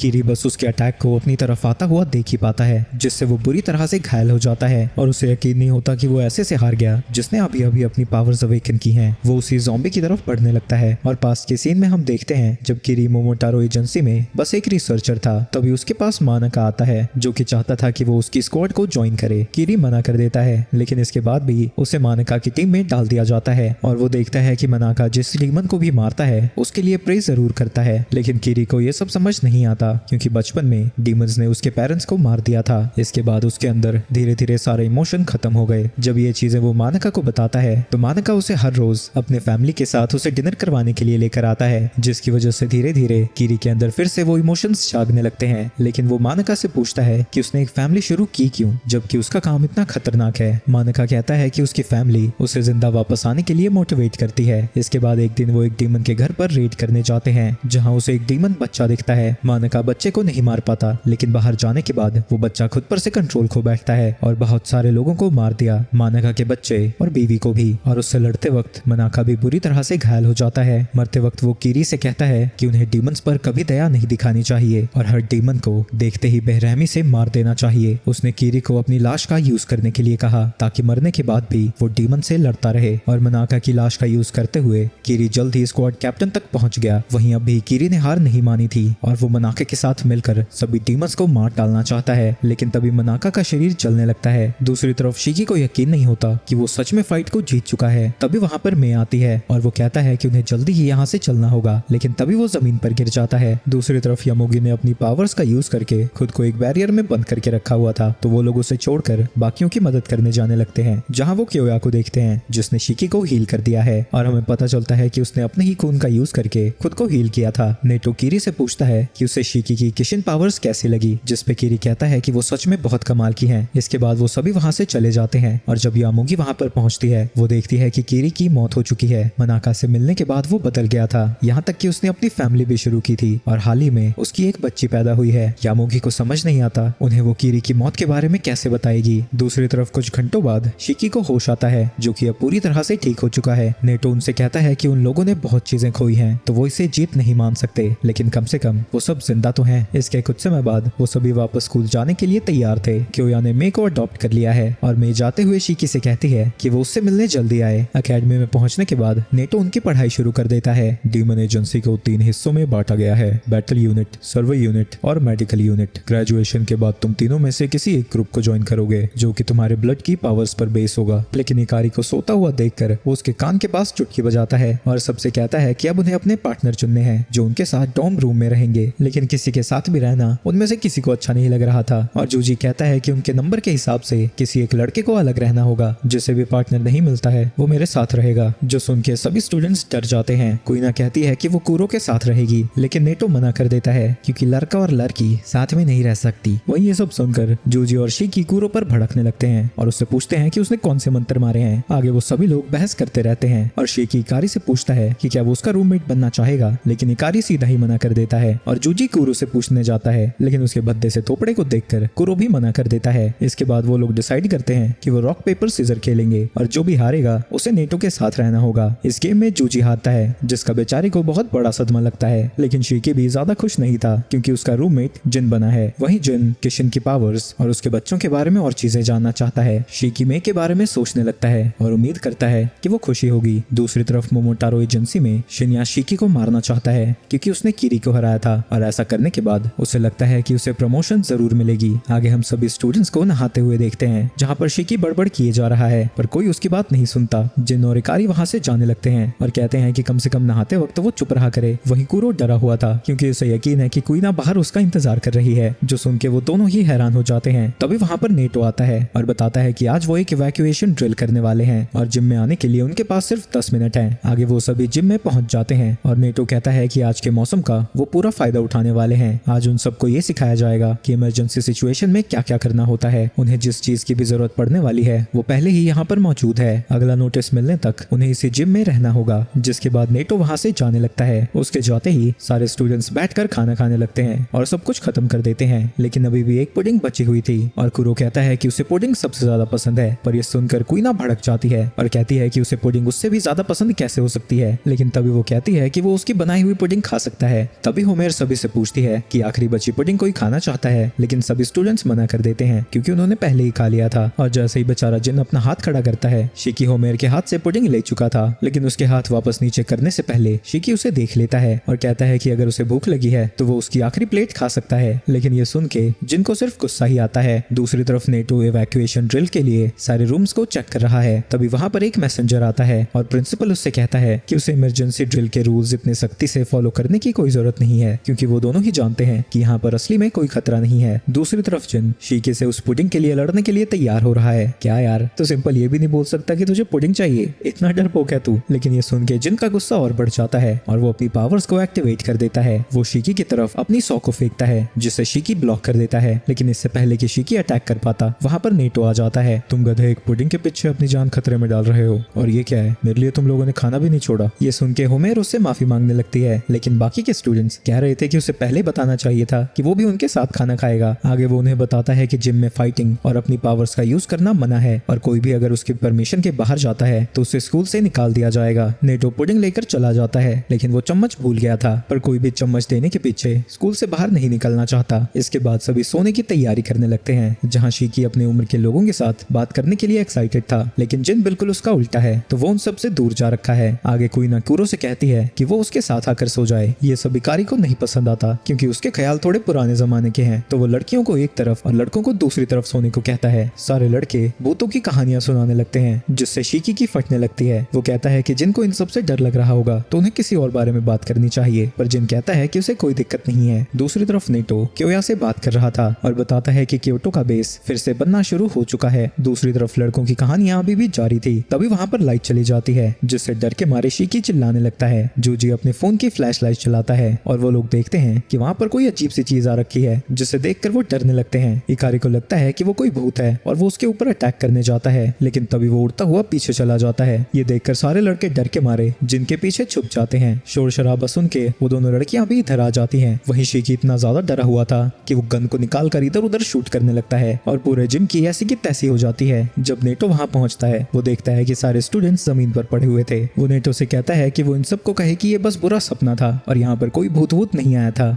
अगले दिन सभी को यकीन हो जाता है कि उन्होंने रात को कोई बुरा सपना देखा था। नेटो उन्हें बताता है कि वो अगली फील्ड एक्सरसाइज के लिए इस बार टोक्यो जा रहे हैं। इसके कुछ दिनों बाद नेटो अपनी पूरी क्लास के साथ टोक्यो में पहुंच जाता है और इस बार उन सब ने अपना हुलिया बदल रखा है, पर बेचारे जूजी के लिए विग नहीं थी, तो वो नॉर्मल ही घूम रहा है। नेटो उन सभी से कहता है कि वो जल्दी सोने चले जाएं क्योंकि उन्हें सुबह सुबह ट्रिप पर जाना होगा। नेटो उसे एक एड्रेस देता है और बताता है कि उसे वहां जाकर अपने ब्लड को देना होगा क्योंकि वो उसके ब्लड पर रिसर्च करना चाहते हैं। क्या घटिया स्कूल ट्रिप जा रही है यार। तभी उसे बगल में एक फेस्टिवल होता हुआ दिखता है और वो बाकी सबसे छुपकर पहले फेस्टिवल में चला जाता है, जहां एक लड़का अपनी बहन से कह रहा था कि वो उसके लिए टॉप प्राइज नहीं जीत सकता क्योंकि उसका टारगेट बहुत ज्यादा छोटा है। तो शिकी उसकी मदद करने पहुंच जाता है और एक ही बार में उस टारगेट को शूट कर देता है, पर वो अकेला नहीं था। उसी टाइम पर एक और बंदे ने भी उसे शूट किया था, लेकिन ये देखकर वो दोनों स्माइल करते हैं और उनके बीच में कंपटीशन सा छिड़ जाता है। उन्हें हर टारगेट को ठोकता हुआ देखकर शॉपकीपर भी हैरान हो जाता है क्योंकि आज उसे बहुत घाटा होने वाला है। जल्दी वो सारे टारगेट्स को गिरा देते हैं और शॉप में जितने भी प्राइजेस थे वो उन्हें मिल जाते हैं, जो कि वो बच्चों को देते हैं। इसके बाद वो साथ में बैठे हुए थे और इस बंदे का नाम मकाटो है। शिकी उससे पूछता है कि क्या उसे भी गन पसंद है, जिसपे वो हाँ कहता है और बताता है कि वो बहुत शूटिंग गेम भी खेलता है और यूट्यूबर्स को अलग अलग गन टेस्ट करता हुआ भी देखता है। शिकी उसे अपना नकली नाम बताता है और मकोटो की उम्र 19 साल जानकर उसे लगता है कि वो कॉलेज में होगा, लेकिन मकाटो उसे बताता है कि वो असल में एक पुलिस वाला है। शिकी उससे पूछता है कि वो पुलिस वाला क्यों बना, क्योंकि मैं लोगों को बचाना चाहता था, लेकिन इसकी भी अपनी ही प्रॉब्लम है। उस आधे टकले इंसान को देखो, तुम्हें नहीं लगता वो कभी भी किसी को भी पीटने लगेगा? लेकिन फेस्टिवल में उसने एक गोल्ड फिश जीती थी जो उसने बच्चों को दे दी। वो बस दिखता ही बुरा है लेकिन असल में वो अच्छा है, इसलिए मैं खुद डिसाइड करना चाहता हूँ कौन अच्छा है कौन बुरा। मेरा बॉस बिल्कुल उल्टा ही है, वो लोगों को अरेस्ट करता जाता है। वो इंसान बुरा नहीं है, बस उसके काम करने का तरीका थोड़ा स्ट्रिक्ट है। आगे वो दोनों एक दूसरे का नंबर शेयर करते हैं और क्योंकि कल शाम को शीकी फ्री था तो वो दोनों साथ में घूमने का डिसाइड करते हैं। तभी उसे अपने बॉस का मैसेज आता है जो कि शिन्या है। आगे वो दोनों अपने अपने रास्ते पर निकल जाते हैं। दूसरी तरफ होटल में नेटो उन सबको लेक्चर दे रहा है, तुम्हें यहाँ पर उसी तरह रहना है जैसे तुम अकेडमी में रहते हो। तुम लोग अपने रूम से बाहर तभी निकलोगे जब कल की ट्रेनिंग होगी। दूसरी तरफ कुइना को ये फिक्र होने लगती है कि कुरो बेचारा क्या खाएगा। तुम फिक्र मत करो, मेरा हो जाएगा। दूसरी तरफ शिन्या से मिलने मकाटो आता है और शिन्या उसे डांट लगाने लगता है क्योंकि शीकी को ढूंढने की जगह वो इधर उधर घूम रहा है। उन्होंने पुलिस वालों के कपड़े इसलिए पहने हैं क्योंकि वो किसी से भी पूछताछ कर सकते हैं, जिसके बाद वो उसे अपने साथ ले जाने लगता है। दूसरी तरफ शीकी सोच रहा था कि मकाटो उसका अच्छा दोस्त बन सकता है और मकाटो को भी बिल्कुल ऐसा ही लगता है। अगले दिन नेटो सभी को एक बुक स्टोर के अंदर जाने को कहता है। उसका ओनर उनसे बात करने लगता है, मुझे पता था कि यहाँ नेटो आने वाला है, मेरी तरफ मत देखो जब तक हम बात कर रहे हैं। बिल्कुल नॉर्मल लोगों की तरह बिहेव करना है तुम्हें। अभी हमारे बहुत सारे लोग सर्वे करने गए हैं, यहाँ तुम्हें काफी सारी इन्फॉर्मेशन और अंडरग्राउंड फैसिलिटीज मिलेंगी। शिकी पूछता है कि क्या वो आज फैसिलिटीज को देख सकते हैं, लेकिन वो मना कर देता है और अपना नाम कायोरू बताता है। वो कहता है कि मेडिकल यूनिट सिर्फ डीमंस को हील ही नहीं करती बल्कि उन्हें ह्यूमंस के बीच सेफली जीने में भी मदद करती है। जो सुन के होमेर सोचने लगती है कि उसे मेडिकल यूनिट में जाना है क्योंकि वो लोगों की मदद करना चाहती है। वहीं जूजी को लगता है कि वो रिकॉन यूनिट के लिए बेहतर होगा क्योंकि उसका काम छुप कर इन्फॉर्मेशन इकट्ठा करना होता है। वहीं कुइना सोच रही थी कि कुरो जिस भी यूनिट में जाएगा वो भी उसी में जाएगी। आगे क्योरो उन्हें बताता है कि उसने सीक्रेट फैसिलिटी उन्हें इसलिए नहीं दिखाई क्योंकि अगर मोमोटारो उन्हें पकड़ लेता है तो उनकी सारी इन्फॉर्मेशन बाहर चली जाएगी। पर शीकी कहता है कि उसे जितना भी टॉर्चर करे वो किसी को कुछ नहीं बताएगा। क्योरो उसकी तारीफ करता है, पर मोमोटारो को तुम्हें अंडर एस्टिमेट नहीं करना चाहिए। सबके पास अपनी यूनिक पावर्स होती हैं और कई तो अपने टीममेट से भी उसके छुपा कर रखते हैं। इसके बाद वो सभी बुक स्टोर से बाहर आ जाते हैं जहाँ शीकी बड़ा घबराया हुआ था। जूजी उसे समझाता है कि अगर वो ऐसी हरकतें करता रहा तो लोगों को उस पर शक हो जाएगा। नेटो उन्हें बताता है कि ज्यादातर सिक्योरिटी कैमराज मोमोटारो एजेंसी से लिंक्ड हैं और अगर वो जरा भी ब्लड डिटेक्ट करते हैं तो एजेंसी यहाँ पर अपने एजेंट्स को भेज देती है। वो उन्हें जल्दी करने को कहता है क्योंकि उन्हें सबसे पहले मेडिकल यूनिट को विजिट करना है जो कि एक हॉस्पिटल चलाती है, जिसके बाद वो कॉम्बैट यूनिट से मिलने जाएंगे। ऐसे ही शाम हो जाती है और नेटो उनसे कहता है कि कल उन सबको उस यूनिट में जाना होगा जिसमें भी वो इंटरेस्टेड हैं। वहीं शाम को शीकी अपना खून देने जाता है जहाँ पर एक बड़ी सी लड़की दरवाजा खोलती है। इसका नाम मैरी था जो कि जल्द ही उसका खून निकाल भी लेती है। वहीं बार बार शीकी की नजरें कहीं और ही जा रही थी। मैरी ये सब देखकर उसके सामने अपना अंग प्रदर्शन करने लगती है और कहती है कि अगर वो चाहे तो उसके साथ बाकी सारी चीजें भी कर सकती है। लेकिन इसका शीकी को इतना बड़ा सदमा लगता है कि वो दौड़ता हुआ वहां से बाहर आ जाता है। वहीं उसे जाता हुआ देखकर मैरी सोच रही थी कि उसे मजे करने चाहिए क्योंकि बाकी लोगों से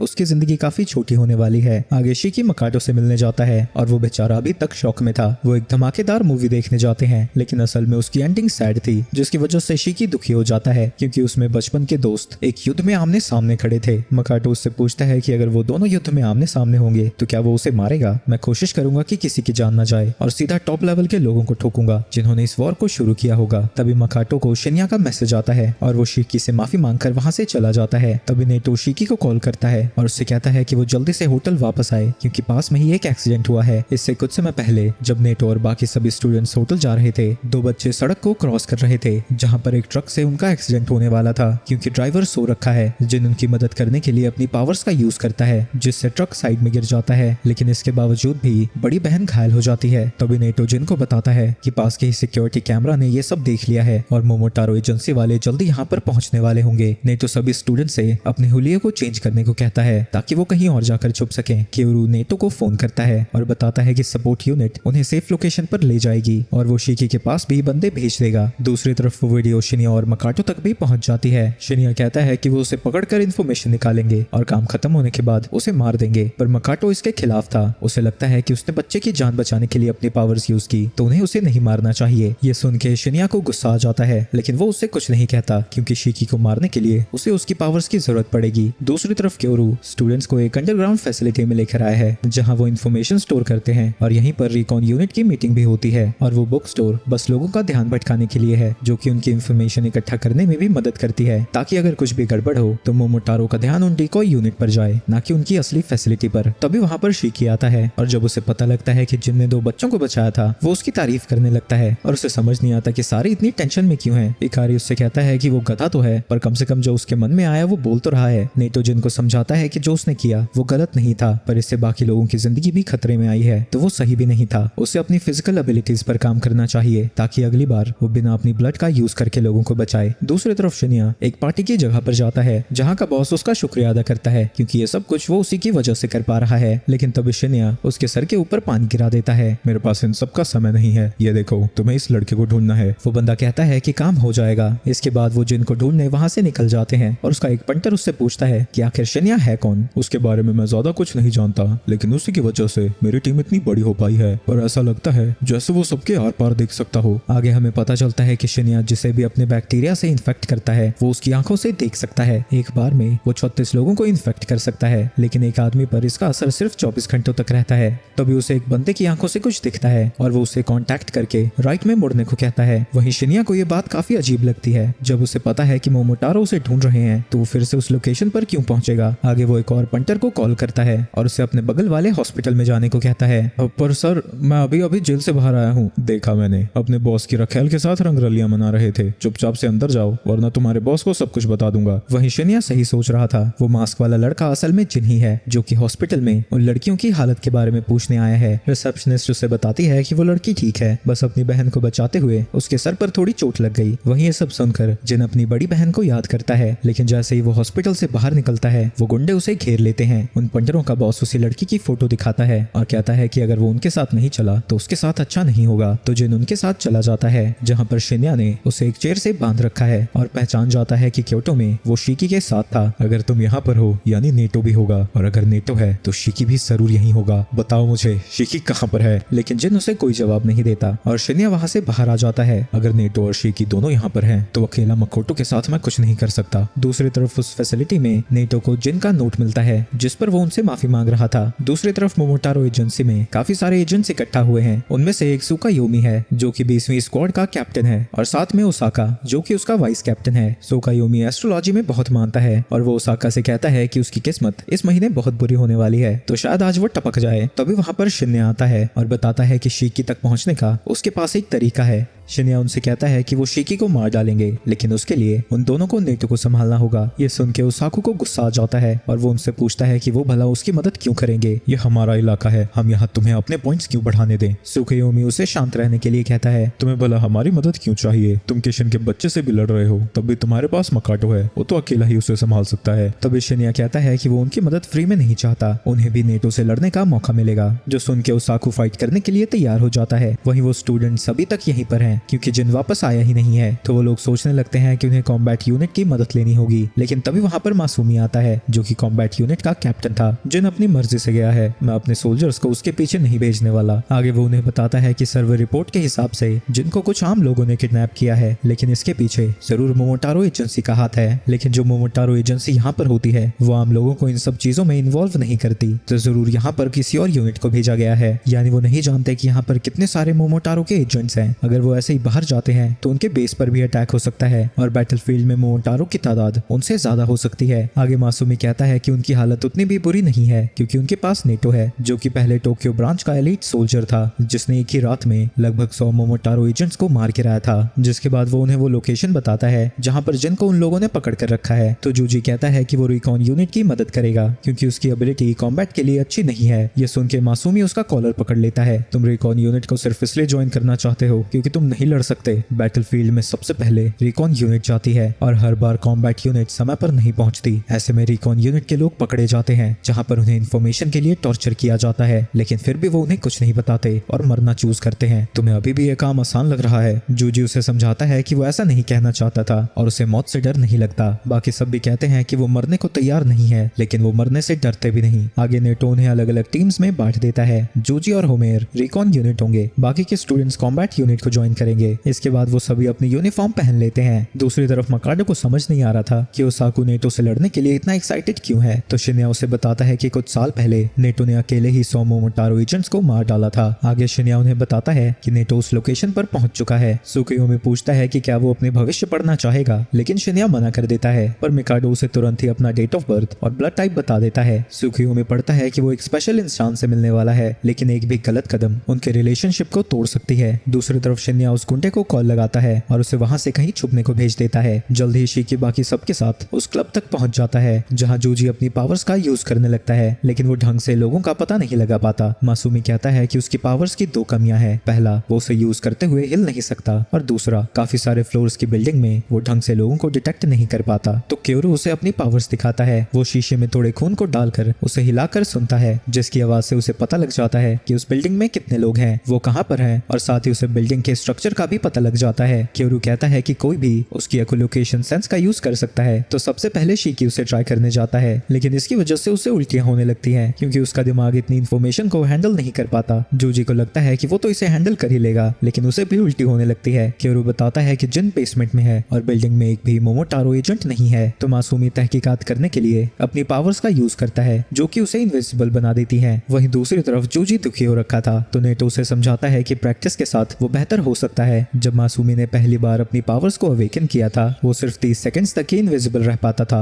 लेकिन अब वो 10 मिनट तक ऐसा रह सकता है। दूसरी तरफ मासूमी क्लब में देखता है कि वो पूरी तरह से खाली है, लेकिन वो नोटिस करता है कि गुंडे बड़ी जल्दी में वहां से भागे थे, तो उसे कुछ गड़बड़ लगने लगती है। पर वो फिर भी आगे जाता है और जिन के रूम तक पहुंच जाता है, जिसका दरवाजा वो नहीं खोल पाता। तो वो जिन से पूछता है कि अंदर कोई जाल तो नहीं है, जिसपे जिन ना में जवाब देता है। तो मासूमी बैटल यूनिट को वहां पर बुला लेता है। वहीं इकारे की गुस्से की वजह से उसका ब्लड वोल्वरिन के क्लॉस जैसे बन जाते हैं और वो एक ही झटके में दरवाजे को तोड़ देता है। वहीं जिन को BDSM की तरह बंधा हुआ देखकर शीकी उसके ऊपर हंसने लगता है। वहीं आजाद होते ही जिन उनसे कहता है कि मोमोटारो ने एक लड़की को हॉस्टेज रखा हुआ है, वो उसे बचाना चाहता है। वहीं शिन्या ने जिन को भी इन्फेक्ट कर दिया था और जो भी वहां पर हो रहा है वो सब कुछ देख सकता है। मासूमी उससे कहता है कि रिकॉन यूनिट सब कुछ संभाल लेंगे, पर जिन उसका कॉलर पकड़ लेता है और कहता है कि उनके पास समय नहीं है। शीकी और नेटो बात करने लगते हैं कि जिन आज बिल्कुल अलग तरीके से बिहेव कर रहा है। नेटो उसे जाने की परमिशन दे देता है, लेकिन उसके साथ वो खुद और शीकी भी जाएंगे और वापस आने के बाद उसे सारी चीजें एक्सप्लेन करनी होगी। वहीं शिन्या सब कुछ देख रहा था और वो बाकी सबको जाकर बताता है कि उन्हें शीकी की लोकेशन पता लग चुकी है। दूसरी तरफ वो तीनों उस लड़की के हॉस्पिटल की तरफ जा रहे थे,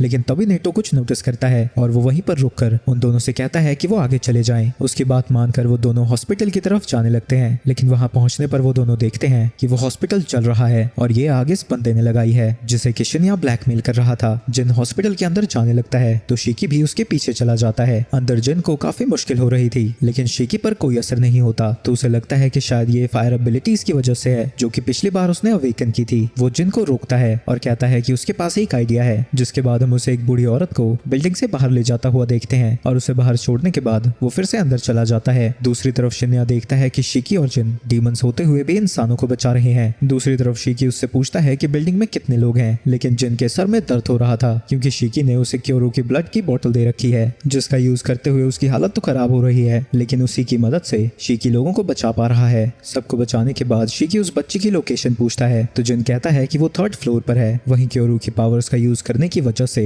जिन के जगह जगह से खून बहने लगा है। आगे शीकी उस लड़की को भी बचाकर नीचे ले आता है, लेकिन तभी छत उसके ऊपर गिरने वाली थी, पर ऐन वक्त पर जिन उसे बचा लेता है, लेकिन जिन खुद उसके नीचे दब जाता है। वो शीकी से कहता है कि वो ठीक है और वो यहाँ से चला जाए, लेकिन जाने से पहले शीकी कहता है कि वो उसकी मदद करने जल्दी आएगा। दूसरी तरफ जिन अपनी पावर्स का यूज नहीं कर पा रहा और सोचने लगता है कि उसे हर बार जिन की मदद लेनी पड़ती है। थोड़ी देर बाद जिन वहां पर आ जाता है और उसे वहां से निकाल कर ले जाने लगता है। उनके जाने के बाद वहां पर फायर फाइटर्स आते हैं और बताते हैं कि आग में कोई भी घायल नहीं हुआ। दूसरी तरफ जिन कहता है कि जिस मोमोटारो ने उसे पकड़ा था शायद ये आग भी उसी ने लगाई होगी और अब शायद उस बच्चे की छोटी बहन उनके पास है। जिन समझ जाता है कि मोमोटारो के लोग शीकी के पीछे पड़े हैं क्योंकि वो चाइल्ड ऑफ किशन है, लेकिन वो चाहकर भी सर्वे यूनिट की मदद नहीं ले सकते क्योंकि वो उल्टा उन्हें रोकने लगेंगे। तो शीकी कहता है कि वो एक बंदे को जानता है जो उनकी मदद कर सकता है। वहीं शिन्या उन्हें देख तो रहा था, लेकिन वो उनकी बातें नहीं सुन सकता। तभी वो देखता है कि शीकी किसी को कॉल लगा रहा है और उसी वक्त मिकाडो का फोन बजने लगता है और उन दोनों को बात करता हुआ देखकर शिन्या को शक होने लगता है। तुम किससे बात कर रहे हो?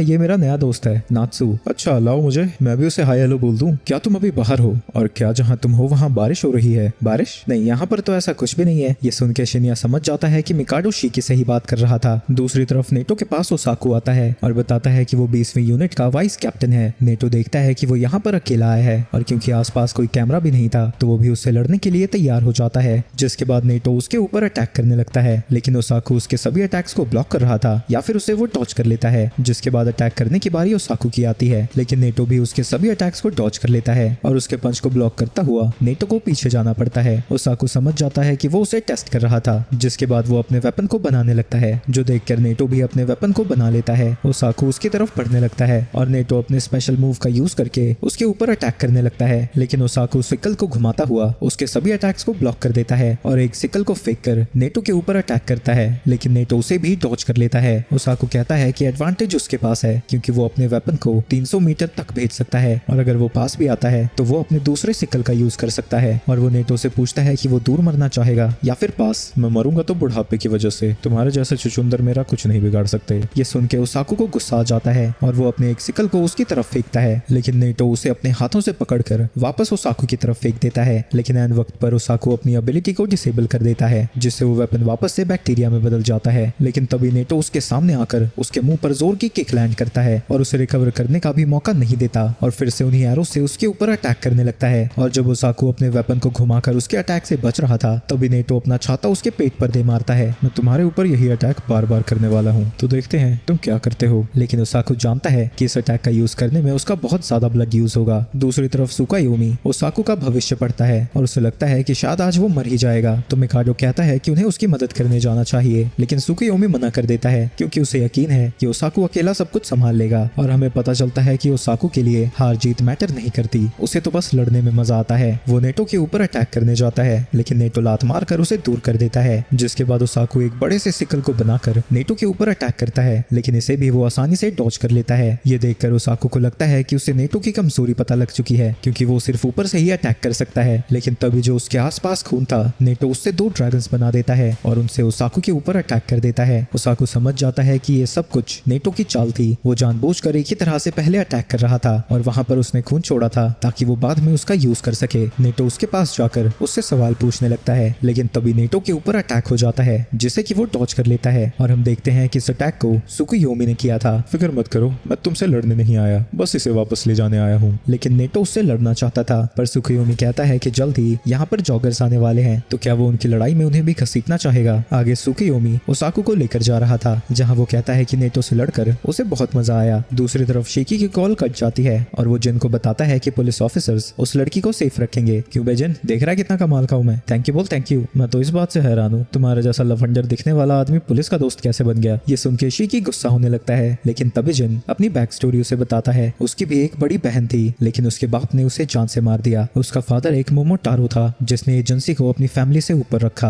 और अपनी बीवी और बच्चे को मार दिया। इसके बाद हम पास्ट का सीन देखते हैं जहाँ जिन अपनी माँ और बहन के साथ था जिसका नाम होजुकी है। जिन कहता है कि वो एक मोमोटारो बनना चाहता है पर उसकी माँ उसे समझाती है कि उसके पापा एक मोमोटारो हैं, ये बात उन्हें छुपा कर रखनी है। वहीं क्योंकि आज उसके फादर का बर्थडे था तो उसकी माँ उनके लिए केक बनाना शुरू कर देती है। एक दिन जब जिन घर वापस जा रहा था उसकी बहन उसे कुछ सामान लाने के लिए मैसेज करती है। वहीं जिन आज खुश भी था क्योंकि कई दिनों बाद उसके फादर घर वापस आ रहे हैं, लेकिन जब वो घर पहुंचता है वो देखता है कि उसके फादर ने उसकी माँ और बहन को मार डाला है। ये दोनों ही डीमन थे। तुम क्या हो जिन, मोमोटारो या फिर एक डीमन? वहीं सदमे की वजह से जिन एक डीमन में ट्रांसफॉर्म हो जाता है। ये देखकर उसका फादर उसके ऊपर अटैक कर देता है। वहीं इन सब की वजह से जिन समझ चुका था कि उसकी बहन ने मरते हुए उसे मैसेज किया था ताकि सामान लाते हुए जितनी देर हो सके वो घर से दूर रहे। उसके फादर ने उसे ऐसे ही छोड़ दिया ये सोचकर कि वो मर ही जाएगा, लेकिन जिन मरता नहीं और वहां से बाहर चला जाता है। आखिर में वो एक नदी के किनारे बेहोश हो जाता है और जब उसे दोबारा होश आता है वो ये देखकर हैरान था कि वो अभी भी जिंदा है और इसी दिन उसने कसम खाई कि वो अपने फादर को अपने हाथों से मारेगा। आगे जिन कहता है जब मोमोटारो और डीमन साथ में बच्चा करते हैं तो 50-50 चांस होता है उसके पास डीमन की पावर होने का या फिर एक मोमोटारो की, लेकिन उसकी बहन और उसके पास डीमन की ही पावर थी। अगर वो मोमोटारो होते तो शायद उसकी बहन अभी भी जिंदा होती। अबे यार तेरी कहानी सुन के सुसु लग गई मुझे। लेकिन बाथरूम में जाते ही शिकी फूट फूट कर रोने लगता है। वो जिन के सामने कमजोर नहीं दिखना चाहता था इसलिए यहाँ पर चुप कर आंसू बहा रहा है, लेकिन जब वो वापस आता है उसकी आंखें सूजी हुई थी। तभी उसे मिकाडो का कॉल आता है जो उसे बताता है कि उन्हें उस लड़की के घर का पता लग चुका है। लेकिन जब वो वहाँ पहुँचते हैं उसके घर में भी हॉस्पिटल की तरह आग लग रखी थी और उस लड़की को फायर फाइटर्स बचाकर लेकर जा रहे हैं। ऑब्वियसली इन सबके पीछे शिन्या का ही हाथ है जिसने उस बॉस को पहले ही वहाँ पर भेज दिया था।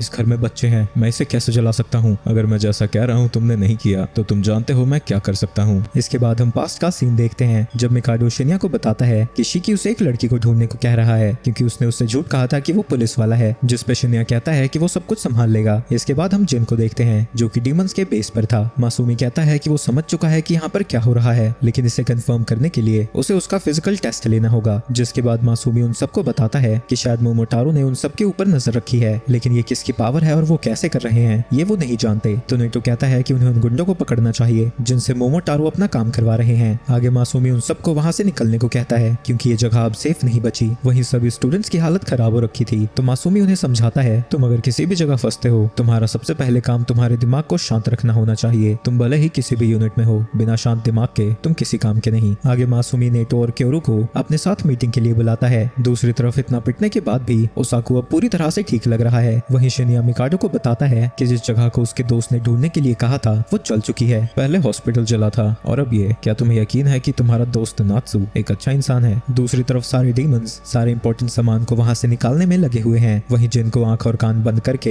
एक रूम में अकेला बिठा दिया गया है। दूसरी तरफ मासूमी सभी स्टूडेंट्स को दो दो पेयर बनाकर उन गुंडों को ढूंढने के लिए भेज देता है और मिकाडो शिनिया से कहता है कि ये सब नात्सु कभी नहीं करेगा। शिनिया उसे समझाता है कि वो दिल का बहुत अच्छा है और शायद यही चीज लोग उसके खिलाफ यूज कर रहे हैं, लेकिन मिकाडो को अभी भी ये सब बकवास लग रहा था। तो शिनिया उसे बताता है कि उसने हाल ही में एक डीमन को पकड़ा था जिसे कि क्योटो में भी शिकी के साथ देखा गया था, तो शायद यहाँ भी वो दोनों साथ में ही आए हों। शिनिया काफी देर तक उसे कन्विंस करने की कोशिश करता रहता है कि शायद नात्सु ही शिकी है, लेकिन मिकाडो उसकी बात नहीं सुनता क्योंकि वो जानता है कि नात्सु बहुत अच्छा इंसान है। दूसरी तरफ वो सभी लोग मिलकर गुंडों को ढूंढने में लगे हुए हैं। तभी शिकी को मिकाडो का फोन आता है।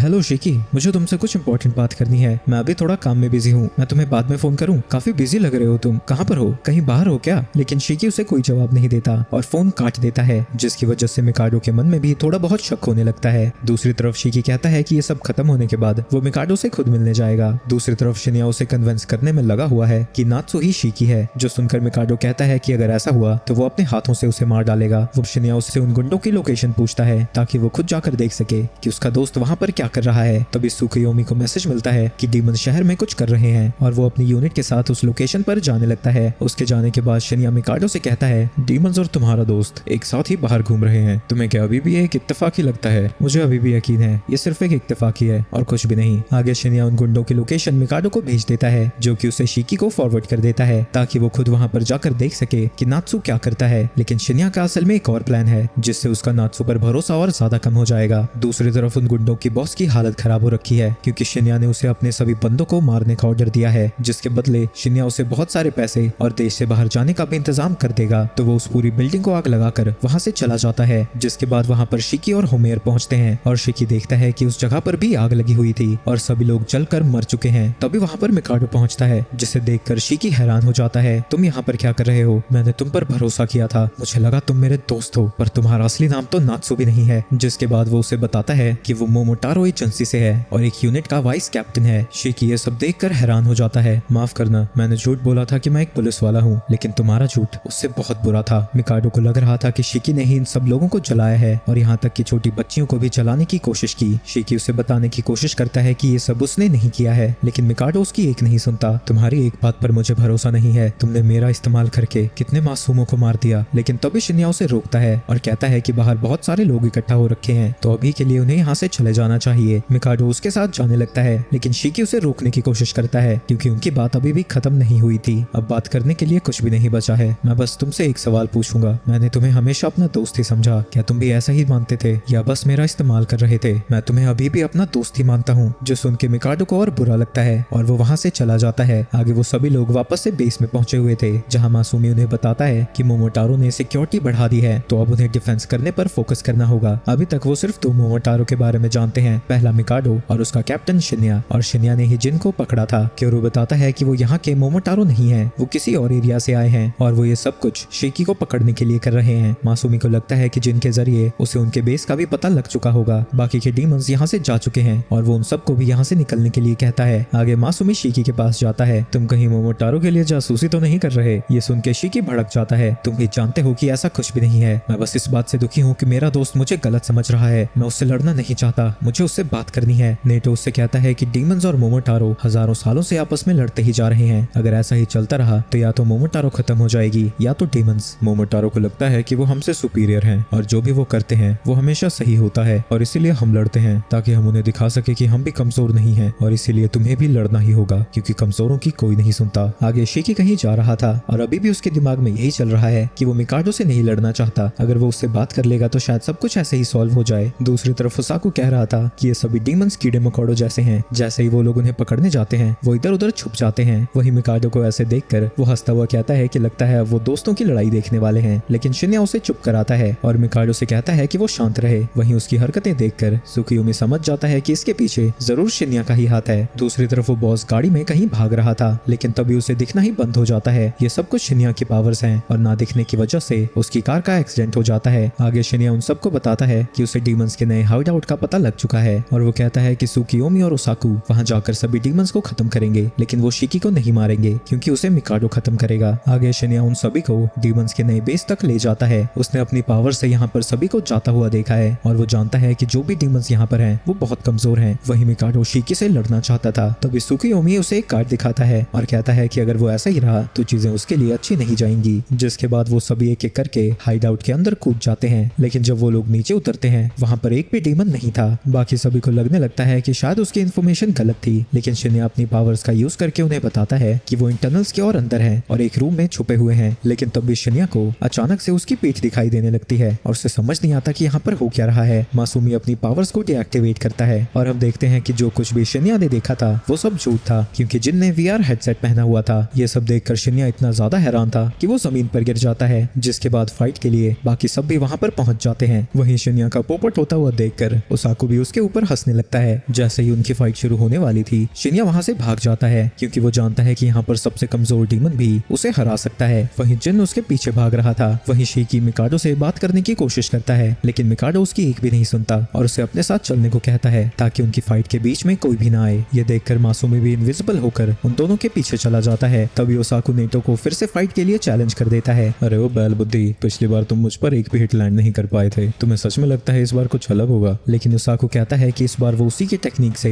नेटो को हराएगा। जिसके बाद वो नेटो की ही टेक्निक का यूज करने लगता है और हमें पता चलता है कि जो भी ओसाकू पर अटैक करता है वो उसकी एबिलिटी को कॉपी कर सकता है, लेकिन सिर्फ 24 घंटे के लिए और एक बार में सिर्फ एक ही एबिलिटी। ओसाकू उनके ऊपर अटैक कर देता है, लेकिन नेटो अपने छाते का यूज करके उन सभी एरोस को ब्लॉक करता है और वो अपने स्टूडेंट से कहता है कि आज वो ओसाकू को हराएंगे क्योंकि वो उसके ऊपर फिर से समय नहीं बर्बाद करना चाहता। वो सुकियोमी से लड़ना चाहता है। वहीं ये सब सुनकर ओसाकू को गुस्सा आ जाता है और वो कहता है कि अगर वो उससे नहीं लड़ा तो वो एक एक करके उसके सभी स्टूडेंट्स को मार डालेगा। वहीं उन सभी स्टूडेंट्स की फटी पड़ी थी, हाँ बस कोई ना को छोड़कर। लेकिन इससे पहले कि कोई कुछ करता, इकारी सबके सामने आ जाता है और कहता है कि वो उसे अकेला हरा देगा। ये सुन के नेटो उसके पास आता है और कहता है कि और भी मोमोटारो यहाँ पर पहुंचने वाले होंगे और उसे ओसाकू को हराने के बारे में सोचना भी नहीं चाहिए। लेकिन ये सुनकर इकारी को गुस्सा आ जाता है, जो देख करके और वो समझ जाता है कि नेटो ने ये सब कुछ उसे गुस्सा दिलाने के लिए ही किया था। आगे सुकियोमी और नेटो भी फाइट करने के लिए वहाँ से चले जाते हैं। वहीं इकारी जब अपनी पावर्स का यूज करता है, इस बार उसके हाथ में 2 डैगर्स आ जाते हैं जो कि इस फाइट के लिए बिल्कुल बेकार हैं क्योंकि ओसाकू के अटैक्स की रेंज उससे कहीं ज्यादा है। वहीं जब वो उसके एरो से बच रहा था तभी ओसाकू उसके ऊपर अटैक कर देता है, जो देखकर इकारी को लगता है कि अगर वो ऐसे ही अटैक करता रहा तो उसे भी हमला करने का मौका मिल सकता है। लेकिन जब इकारी उसके ऊपर अटैक करने जाता है, ओसाकू उसके हर अटैक को डॉज कर रहा था। जिसके बाद वो उसकी बुरी तरह से कुटाई कर देता है और बहुत सारे पंच मारने के बाद उसके मुंह पर एक लात मारकर उसका सर दीवार में घुसा देता है। इसकी वजह से उसकी पावर्स भी डिसेबल हो जाती हैं। जिसके बाद वो अपने ब्लैक आर्चर्स को समन करके उसके ऊपर अटैक करने लगता है। वहीं इकारी सोच रहा था कि उस सबके सामने उसका पोपट हो रहा है और अब वो सिर्फ एक ही बार अपनी पावर्स का यूज कर सकता है। अगर इस बार भी कोई ढंग का वेपन नहीं आया तो वो एक लूजर की तरह मर जाएगा। गुस्से में वो फिर से अपनी पावर्स को एक्टिवेट करता है, जिससे हवा इतनी तेज चलती है जिससे वो सारे एरोस भी खत्म हो जाते हैं और वो आर्चर्स भी। तभी ओसाकू देखता है कि इकारी खून के पंख बनाकर हवा में उड़ रहा है। वहीं कुरो को उसके पंख बड़े सुंदर लग रहे थे, जो सुनकर कोई ना गुस्सा हो जाती है और उससे पूछती है कि क्या वो उससे ज्यादा सुंदर है। वहीं ये सब फालतू की बकवास सुनकर जूजी का दिमाग खराब हो रहा था। ओसाकू फिर से उन्हीं आर्चर्स का यूज करने लगता है, लेकिन इकारी अपने पंखों को उनकी तरफ फेंक कर सभी आर्चर्स को खत्म कर देता है। जिसके बाद ओसाकू पहले से भी ज्यादा आर्चर्स को समन करता है जो कि इकारी के ऊपर अटैक करने लगते हैं, लेकिन वो उन सभी एरोस को डॉज करता हुआ उन आर्चर्स के पीछे पहुंच जाता है, जिसके शॉकवेव की वजह से वो सब हार जाते हैं। जिसके बाद वो ओसाकू पर अटैक करने के लिए बढ़ने लगता है, लेकिन ओसाकू इसका ही इंतजार कर रहा था और वो नेटो के ट्विन ड्रैगन अटैक से उसके ऊपर हमला कर देता है, जिससे इकारी का एक पंख टूट जाता है और वो जमीन पर गिरने लगता है। और हमें पता चलता है कि ओसाकू ने झूठ कहा था, वो सिर्फ एक एबिलिटी नहीं, एक बंदे की मल्टीपल एबिलिटी को कॉपी कर सकता है। वहीं इकारी को लग रहा था कि वो मरने वाला है, लेकिन तभी उसे अपने दोस्तों की याद आती है, जो उससे पूछते हैं कि वो इतनी जल्दी उनके पास आ रहा है। और उसे याद आता है कि उसने कसम खाई थी कि वो हर एक दोस्त के लिए एक मोमोटारो की जान लेगा। तो वो किसी तरह एक ही पंख का यूज करते हुए हवा में उड़ने लगता है, क्योंकि वो जानता है कि एक बार ये एबिलिटी चली गई तो दोबारा वापस नहीं आएगी। ओसाकू फिर से अपने आर्चर्स को समन करता है, लेकिन इकारी तेजी से घूमता हुआ ओसाकू के ऊपर अटैक कर देता है और वो उड़ता हुआ जाकर सीधा दीवार से टकरा जाता है। ओसाकू के हारने के बाद इकारी भी जमीन पर गिर जाता है और वो सब देखते हैं कि वो बुरी तरह से घायल हो रखा है और अगर वो किसी हीलर के पास उसे लेकर नहीं गए तो वो शायद मर जाएगा, लेकिन बेहोशी की हालत में भी उसाकू फिर से खड़ा हो जाता है। लेकिन उसे मारने की जगह क्योरियो कहता है कि उन्हें पहले ही कारी को लेकर जाना चाहिए। हाँ गधों, 1 सेकंड लगना था उसे मारने में। कौन है राइटर इस कहानी का? दूसरी तरफ मासूमी शिकी और मिकाडो को देख रहा था, जिन्होंने अपनी फाइट के लिए एक ऊंची सी बिल्डिंग को चुना है। दूसरी तरफ सुकियोमी और नेटो भी एक सुनसान जगह पर फाइट के लिए पहुंच जाते हैं, जहां नेटो अपने वेपन को समन करता है। वहीं सुकियोमी पता नहीं कौन से छेद से एक बॉलिंग बॉल को बाहर निकालता है और कहता है कि आज का उसका लकी आइटम है, और वो उसे रखने के लिए साइड में जाता है। मौका देखकर नेटो उसके ऊपर अटैक कर देता है, पर बॉल के फिसलने की वजह से सुकियोमी झुकता है, जिसकी वजह से वो नेटो के अटैक से भी बच चुका था और उसे लगता है कि भविष्यवाणी सच में सच्ची थी। ये बॉल उसके लिए लकी है। जिसके बाद सुकियोमी अपनी पावर्स का यूज करने लगता है, जिसकी वजह से वो पूरी जगह रात में बदलने लगती है। नेटो का ध्यान हट जाता है और उसका छाता डिसॉल्व होने लगता है, लेकिन इससे पहले वो अपने छाते को फिर से बना पाता, सुकियोमी तलवारों से अटैक करके उसे उनके बीच में फंसा देता है। और वो बताता है कि उसकी पावर्स टैरो कार्ड्स पर बेस्ड होती हैं और इस अटैक का नाम रिस्ट्रेंट है। और पहले जो उसने आसमान देखा था वो स्टार कार्ड का था, जिससे लोग रिलैक्स होने लगते हैं। इसके बाद वो एक और कार्ड को बाहर निकालता है, जिससे वो ब्लैक मिस्ट एक टैंक में बदल जाती है और वो नेटो के ऊपर शूट कर देता है। लेकिन नेटो अपने छाते से खुद को बचा लेता है, क्योंकि वो अपने हाथ को थोड़ा बहुत मूव कर पा रहा था। इसके बाद सुकियोमी एक और कार्ड को बाहर निकालता है, जो कि नाइट्स को समन करते हैं। वो नाइट उसके ऊपर अटैक करके उसके छाते को काट देता है, लेकिन ऐसा होते ही सुकियोमी की तलवारें भी गायब होने लगती हैं और सुकियोमी कहता है कि उसे और भी जल्दी कार्ड निकालना चाहिए था। ये सुनकर नेटो समझ जाता है कि उसकी एबिलिटीज की टाइम लिमिट है। तभी सुकियोमी टैंक से एक और शॉट फायर करता है, लेकिन नेटो अपने छाते से उसके अटैक को डिफ्लेक्ट कर देता है। जिसके बाद नेटो अपने आर्चर्स को समन करके उसके टैंक पर अटैक करता है, जिससे वो तबाह हो जाती है। लेकिन तभी सुकियोमी एक और कार्ड को बाहर निकलता है और एक नाइट नेटो के ऊपर पीछे से अटैक कर देता है, जिसे ब्लॉक करने के बाद भी उस नाइट की पावर्स का असर उस पर हो चुका था, जिसकी वजह से वो स्लो मोशन में मूव कर रहा है। और सुकियोमी बताता है कि इसका असर 5 सेकंड्स तक रहता है। इसका फायदा उठाकर वो पहला नाइट नेटो को बुरी तरह से घायल कर देता है। ये सब देखकर सुकियोमी को लगता है कि वो जीत चुका है, लेकिन नेटो फिर से खड़ा होता है। पर सुकियोमी कहता है, लगता है तुम्हारे बारे में जो भी कहानियां थी उन्हें बढ़ा चढ़ा कर सुनाया गया है, तुम तो बड़ी आसानी से हार गए। लेकिन तभी उसके मुंह से खून बाहर आने लगता है। उसे समझ नहीं आता कि यहाँ पर हो क्या रहा है। नेटो उसे बताता है कि फाइट की शुरुआत से ही वो उसके खून से घिरा हुआ था, जो कि इतने छोटे थे कि वो इन्हें देख ही नहीं पाया, और वो उसकी बॉडी को अंदर से डिस्ट्रॉय करते गए। अगर तुम अपनी ही पावर के नशे में ना होते तो तुम्हें अपने सफेद कपड़े धीरे धीरे लाल होते हुए दिख पाते। लेकिन सुकियोमी को लगता है कि लक अभी भी उसी की साइड है और वो कार्ड को बाहर निकालता है। लेकिन जो कार्ड में था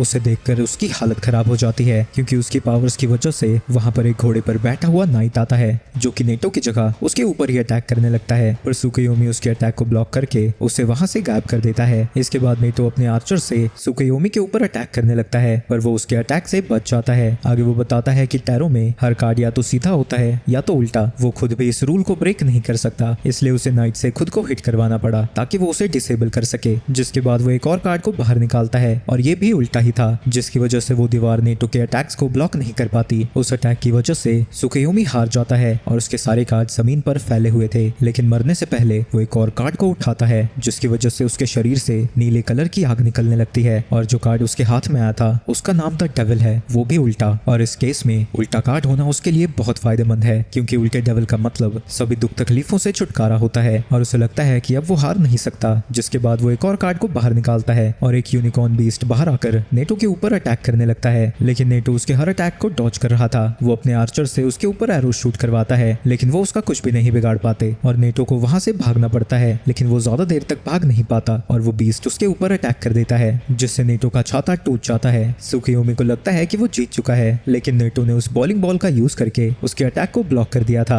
मेरा लकी आइटम मेरे खिलाफ ही यूज हो रहा है। ये चीज उतनी भी लकी नहीं थी। मैंने जानबूझ के अपने छाते को कमजोर रखा था, क्योंकि मुझे पता था ये बॉल उसे ब्लॉक कर देगी और इससे मेरा कुछ खून भी बच गया। जिसके बाद वो अपने ब्लड से एक बड़ी सी फीमेल टाइटन को समन करता है, जिसका अटैक इतना ज्यादा पावरफुल था कि वहां पर खून की सुनामी आ जाती है। इससे सुकियोमी बुरी तरह से घायल हो जाता है और वो हिल भी नहीं पा रहा था और वो नेटो से कहता है कि वो जल्दी उसे खत्म करे। मैं तुम्हें नहीं मारने वाला, वो भी मेरा गोल नहीं है।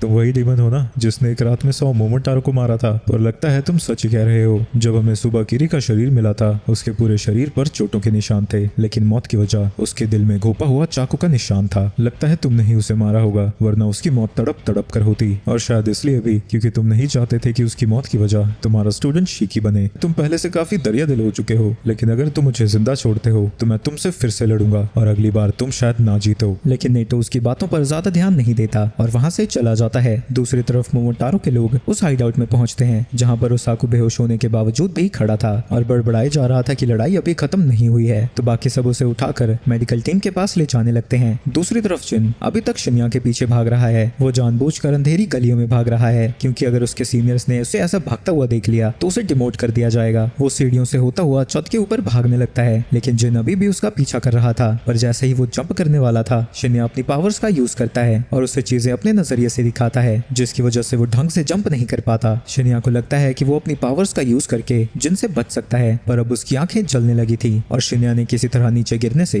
खुद को बचा लिया है। जिसके बाद वो उसे थकी हारी हालत में एक पुरानी बिल्डिंग में बैठा हुआ पाता है। जिन कहता है कि उसे मरना होगा क्योंकि उसने उनकी फाइट में बच्चों और मासूम लोगों को नुकसान पहुंचाया है। पर शिन्या कहता है कि उसे इन सब से कोई फर्क नहीं पड़ता, उसे बस अपनी तरीके से मतलब है, चाहे इसके लिए उसे किसी की भी जान लेनी पड़े। ये सब सुनकर जिन को गुस्सा आ रहा था और वो रियलाइज करता है कि पहले वो बिल्कुल शिन्या की ही तरह था, जो अपने गोल तक पहुंचने के लिए किसी को भी सैक्रिफाइस करने को तैयार था। जिन उसे मारने के लिए आगे बढ़ने लगता है, लेकिन शिन्या बस खुद में ही बड़बड़ाए जा रहा था। लेकिन असल में ये सब उसकी चाल थी और जिन के एक टाइल पर पैर रखते ही एक ट्रैप एक्टिवेट हो जाता है, जिससे वहां पर एक धमाका होता है। दूसरी तरफ मिकाडो शिकी से कहता है कि यहाँ पर उनकी फाइट के बीच में कोई भी नहीं आएगा। मिकाडो, तुम समझ क्यों नहीं रहे हो? ये सब कुछ बस एक बहुत बड़ी गलतफहमी है। चुप हो जाओ। क्या हॉस्पिटल को जलाना ये गलतफहमी थी या फिर एक बच्ची का घर जलाना? मैं उन्हें बचाने जा रहा था, लेकिन वहां पहुंचने से पहले बिल्डिंग में आग लगी होती थी। दूसरी तरफ चाहकर भी मासूमी उन दोनों के ज्यादा पास नहीं जा सकता क्योंकि उसे पता है कि मिकाडो उसे नोटिस कर लेगा। दूसरी तरफ मिकाडो कहता है कि उसने उसका इस्तेमाल करके मासूम लोगों और उन गैंग मेंबर्स को मारा है, इसके लिए वो उसे कभी माफ नहीं करेगा और अपनी पावर्स का यूज करके वो गन्स बना देता है। लेकिन पहले वो सिर्फ वार्निंग शॉट फायर करता है और शिकी पर अटैक नहीं करता। मरने से पहले तुम्हें अपने पापों को कबूल लेना चाहिए, इससे मरने के बाद तुम्हारी आत्मा स्वर्ग में जाएगी। अबे ओ, कबूलनामे की बत्ती बना और अपनी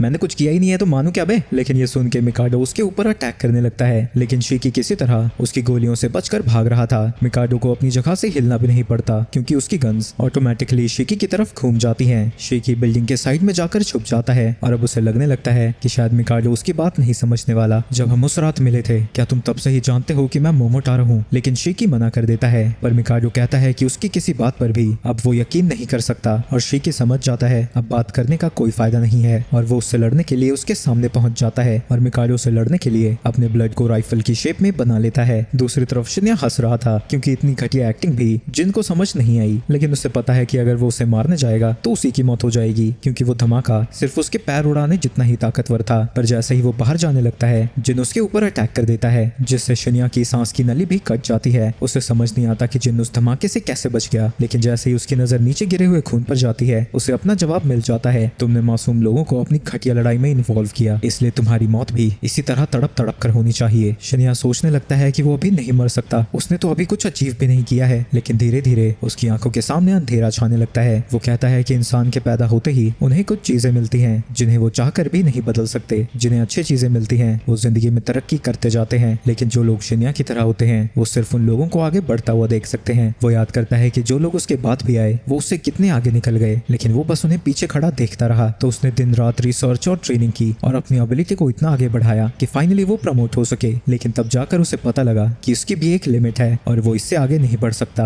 उसे लगता है कि भगवान ने उसका साथ छोड़ दिया है, तो वो भी आगे बढ़ने के लिए भगवान और अच्छाई को छोड़ देता है। वो लोगों को ब्लैकमेल करता है, मासूमों की जान लेता है, उन्हें ब्रेन वॉश करता है सिर्फ इसलिए ताकि वो आगे बढ़ सके। ऐसे ही करते करते वो एक कैप्टन बन गया। जो लोग उसका मजाक उड़ाते थे अब उसके सामने सर झुकाकर खड़े थे, लेकिन ये सब भी उसके लिए काफी नहीं था और वो आगे बढ़ता गया। और आज उसकी जिंदगी एक बच्चे के हाथ से खत्म होने वाली है, जिसे बचपन में ही बहुत सारा टैलेंट मिल गया था, जिन उसे मरने के लिए छोड़कर वहां से चला जाता है, जिसके बाद तड़पते हुए शिन्या की मौत हो जाती है। और वो ये कभी नहीं समझ सका कि कम टैलेंट वाले लोगों के लिए वो एक उम्मीद की किरण बन सकता था। दूसरी तरफ शिकी मिकाडो के ऊपर अटैक कर देता है, लेकिन मिकाडो अपने बैक्टीरिया का यूज करके उसके अटैक से बच जाता है। तो शिकी फिर से उसके ऊपर अटैक करने लगता है, लेकिन मिकाडो जमीन पर गोलियों को शूट करता हुआ उसके अटैक से बच रहा था, जिसके बाद वो शिकी के ऊपर अटैक करने लगता है और शिकी चाहकर भी उसकी सभी गोलियों से नहीं बच पाता और वो घायल हो जाता है। जिसके बाद वो अपनी गन को ही शील्ड की तरह यूज करके मिकाडो की गोलियों को ब्लॉक करने लगता है। वहीं ये सब देखकर मासूमी को लग रहा था कि मिकाडो एक प्रोडिजी है, बिल्कुल शिकी की तरह। वहीं इतनी सारी गोलियों की वजह से शिकी का रॉकेट लॉन्चर बुरी हालत में पड़ा हुआ था, पर मिकाडो कहता है कि लगता है उसे और पावर का यूज करना पड़ेगा, जो सुनकर शिकी उसके ऊपर अटैक कर देता है। लेकिन वो गलती से उस अटैक को कुछ ज्यादा ही पावरफुल कर देता है और उसे लगता है कि शायद मिकाडो घायल हो गया होगा, लेकिन धुएं के हटने के बाद वो देखता है कि मिकाडो वहाँ पर था ही नहीं। वही मिकाडो उसके पीछे पहुंचा हुआ था और वो उसे शूट करने लगता है और इस बार शीकी खुद को नहीं बचा पाता, लेकिन उसकी रिजनरेशन पावर्स जल्द ही उसे हील भी कर रही थी। तो मिकाडो उसके ऊपर लगातार अटैक करता रहता है और शीकी भागता हुआ सोच रहा था कि मिकाडो उससे कहीं ज्यादा ताकतवर है, वो कहाँ सिर्फ एक ही गन को समन कर सकता है, जबकि मिकाडो के पास 4 गन्स हैं। तभी उसे याद आता है कि उसने कभी 2 गन्स बनाने की कोशिश तो की ही नहीं। तो वो एक हाथ में रॉकेट लॉन्चर बनाकर दूसरे हाथ में भी गन बनाने की कोशिश करने लगता है, पर होता कुछ भी नहीं। ये सब देखकर मिकाडो कंफ्यूज हो जाता है और फिर से उसके ऊपर अटैक करने लगता है। आखिर मैं दूसरी गन क्यों नहीं बना पा रहा हूँ। तभी मिकाडो उसके सामने गन लाकर उसे सामने से शूट करने लगता है और उसके अटैक्स को ब्लॉक करता हुआ शीकी फिर से वही सोच रहा था, आखिर मिकाडो और उसमें फर्क क्या है। वहीं इतनी गोलियों की वजह से शीकी बिल्डिंग के किनारे में जाने लगता है और जैसे ही वो अपने रॉकेट लॉन्चर से अटैक करने वाला था, मिकाडो अपनी एक गन फेंक कर उसके रॉकेट लॉन्चर को डिफ्लेक्ट कर देता है। शीकी जमीन पे किक मारकर कुछ पत्थरों को मिकाडो की तरफ फेंकता है, पर यह सब मिकाडो को बड़ा बचकाना लग रहा था और वो उन्हीं पत्थरों पर कूदता हुआ शीकी को एक किक मारता है और उससे कहता है कि उसे हार मान लेनी चाहिए, तो वो उसे कम दर्दनाक तरीके से मारेगा। तभी शीकी को जमीन पर एक पत्थर दिखता है जो कि एक हैंडगन के शेप में थी, तो वो अपने दूसरे हाथ में रॉकेट लॉन्चर की जगह एक छोटी गन बनाने की कोशिश करता है, लेकिन इस बार भी वो फेल ही हो जाता है। लेकिन तभी मिकाडो अपनी पावर से 2 और गन्स को बना लेता है, जो देखकर शीकी इंप्रेस भी था और हैरान भी। वो मिकाडो से कहता है कि वो सच में कमाल का है, जिसके बाद वो दोनों फिर से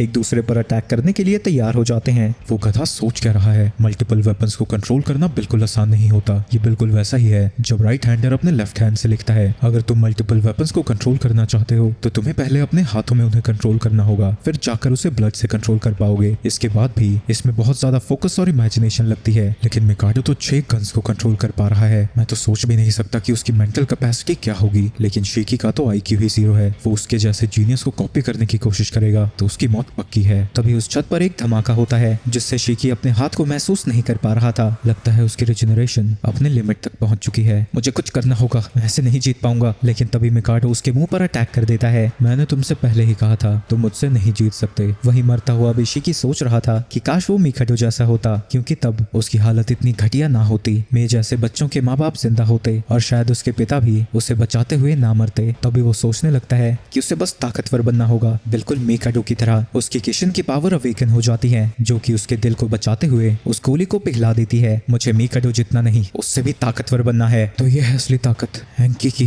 तुम्हें नहीं पता तो बता दूं कि एंकी उस डीमन को कहा जाता है जिसके पास फ्लेम एट्रीब्यूट होता है। मिकाडो की गन्स को देखकर तो मैं समझ चुका था कि वो बिल्कुल डिटेल में बनी है। उन एयरसॉफ्ट गन्स को खोलकर मुझे ये सारी चीजें तो समझ आ चुकी हैं, पर 2 गन्स में ही मुझे लग रहा है मेरा दिमाग फट जाएगा। तभी मिकाडो उसके ऊपर अटैक करने लगता है, लेकिन जब धुआं हटता है शीकी वहां पर नहीं था और ऊपर आकर उसके ऊपर अटैक कर देता है। इसे तुम्हें ब्लॉक करना होगा वरना तुम मारे जाओगे। मिकाडो अपने सभी गन्स का यूज करके उसके अटैक को ब्लॉक करने की कोशिश करता है, लेकिन वो छत ही टूट जाती है जिससे वो नीचे गिर जाता है और मिकाडो को अब ऐसा लग रहा था जैसे उसका शरीर अंदर से जल रहा हो। तो वो भी अपनी पूरी ताकत यूज करने का डिसाइड करता है। वो बिल्डिंग के साइड में जाने लगता है क्योंकि सामने से अटैक करना उसे शीकी के गन्स के भी निशाने पर ले आता है। वो बिल्डिंग के साइड में खुद को अटका लेता है और उसे लगता है कि शीकी यहाँ पर नहीं पहुंच पाएगा, लेकिन शीकी तो वहां पर पहले ही मौजूद था। उसने अपने पैरों से कंक्रीट को पिघलाकर खुद को वहां अटका लिया है और वो मिकाडो के ऊपर अटैक कर देता है, लेकिन वो अटैक इतना स्लो था कि मिकाडो उसे डॉज कर लेता है। जिसके बाद वो शीकी के ऊपर अटैक कर रहा था, लेकिन शीकी उसकी सभी बुलेट्स को डॉज कर लेता है और इस बार वो अपनी पावर्स को कंट्रोल करता हुआ उसके ऊपर छोटी बुलेट से अटैक करता है। और क्योंकि इनकी स्पीड ज्यादा थी वो हर बुलेट को डॉज नहीं कर पाता। वही मासूमी सोच रहा था कि जीनियस चीजों को सीखते जल्दी हैं पर उन्हें मास्टर करने में टाइम लगाते हैं, पर शीकी जैसे लोग जो कि अपने इंस्टिंक्ट पर काम करते हैं वो चीजों को सीखने पर टाइम लगाते हैं, लेकिन एक बार वो सीख गए तो उन्हें मास्टर करने में समय नहीं लगता। लेकिन तभी मिकाडो भी अपने बैक्टीरिया से एक RPG बना लेता है, तो उसके अटैक से बचने के लिए शीकी को दुम दबाकर वापस से छत पर आना पड़ता है, लेकिन वो रॉकेट उसका पीछा करना नहीं छोड़ता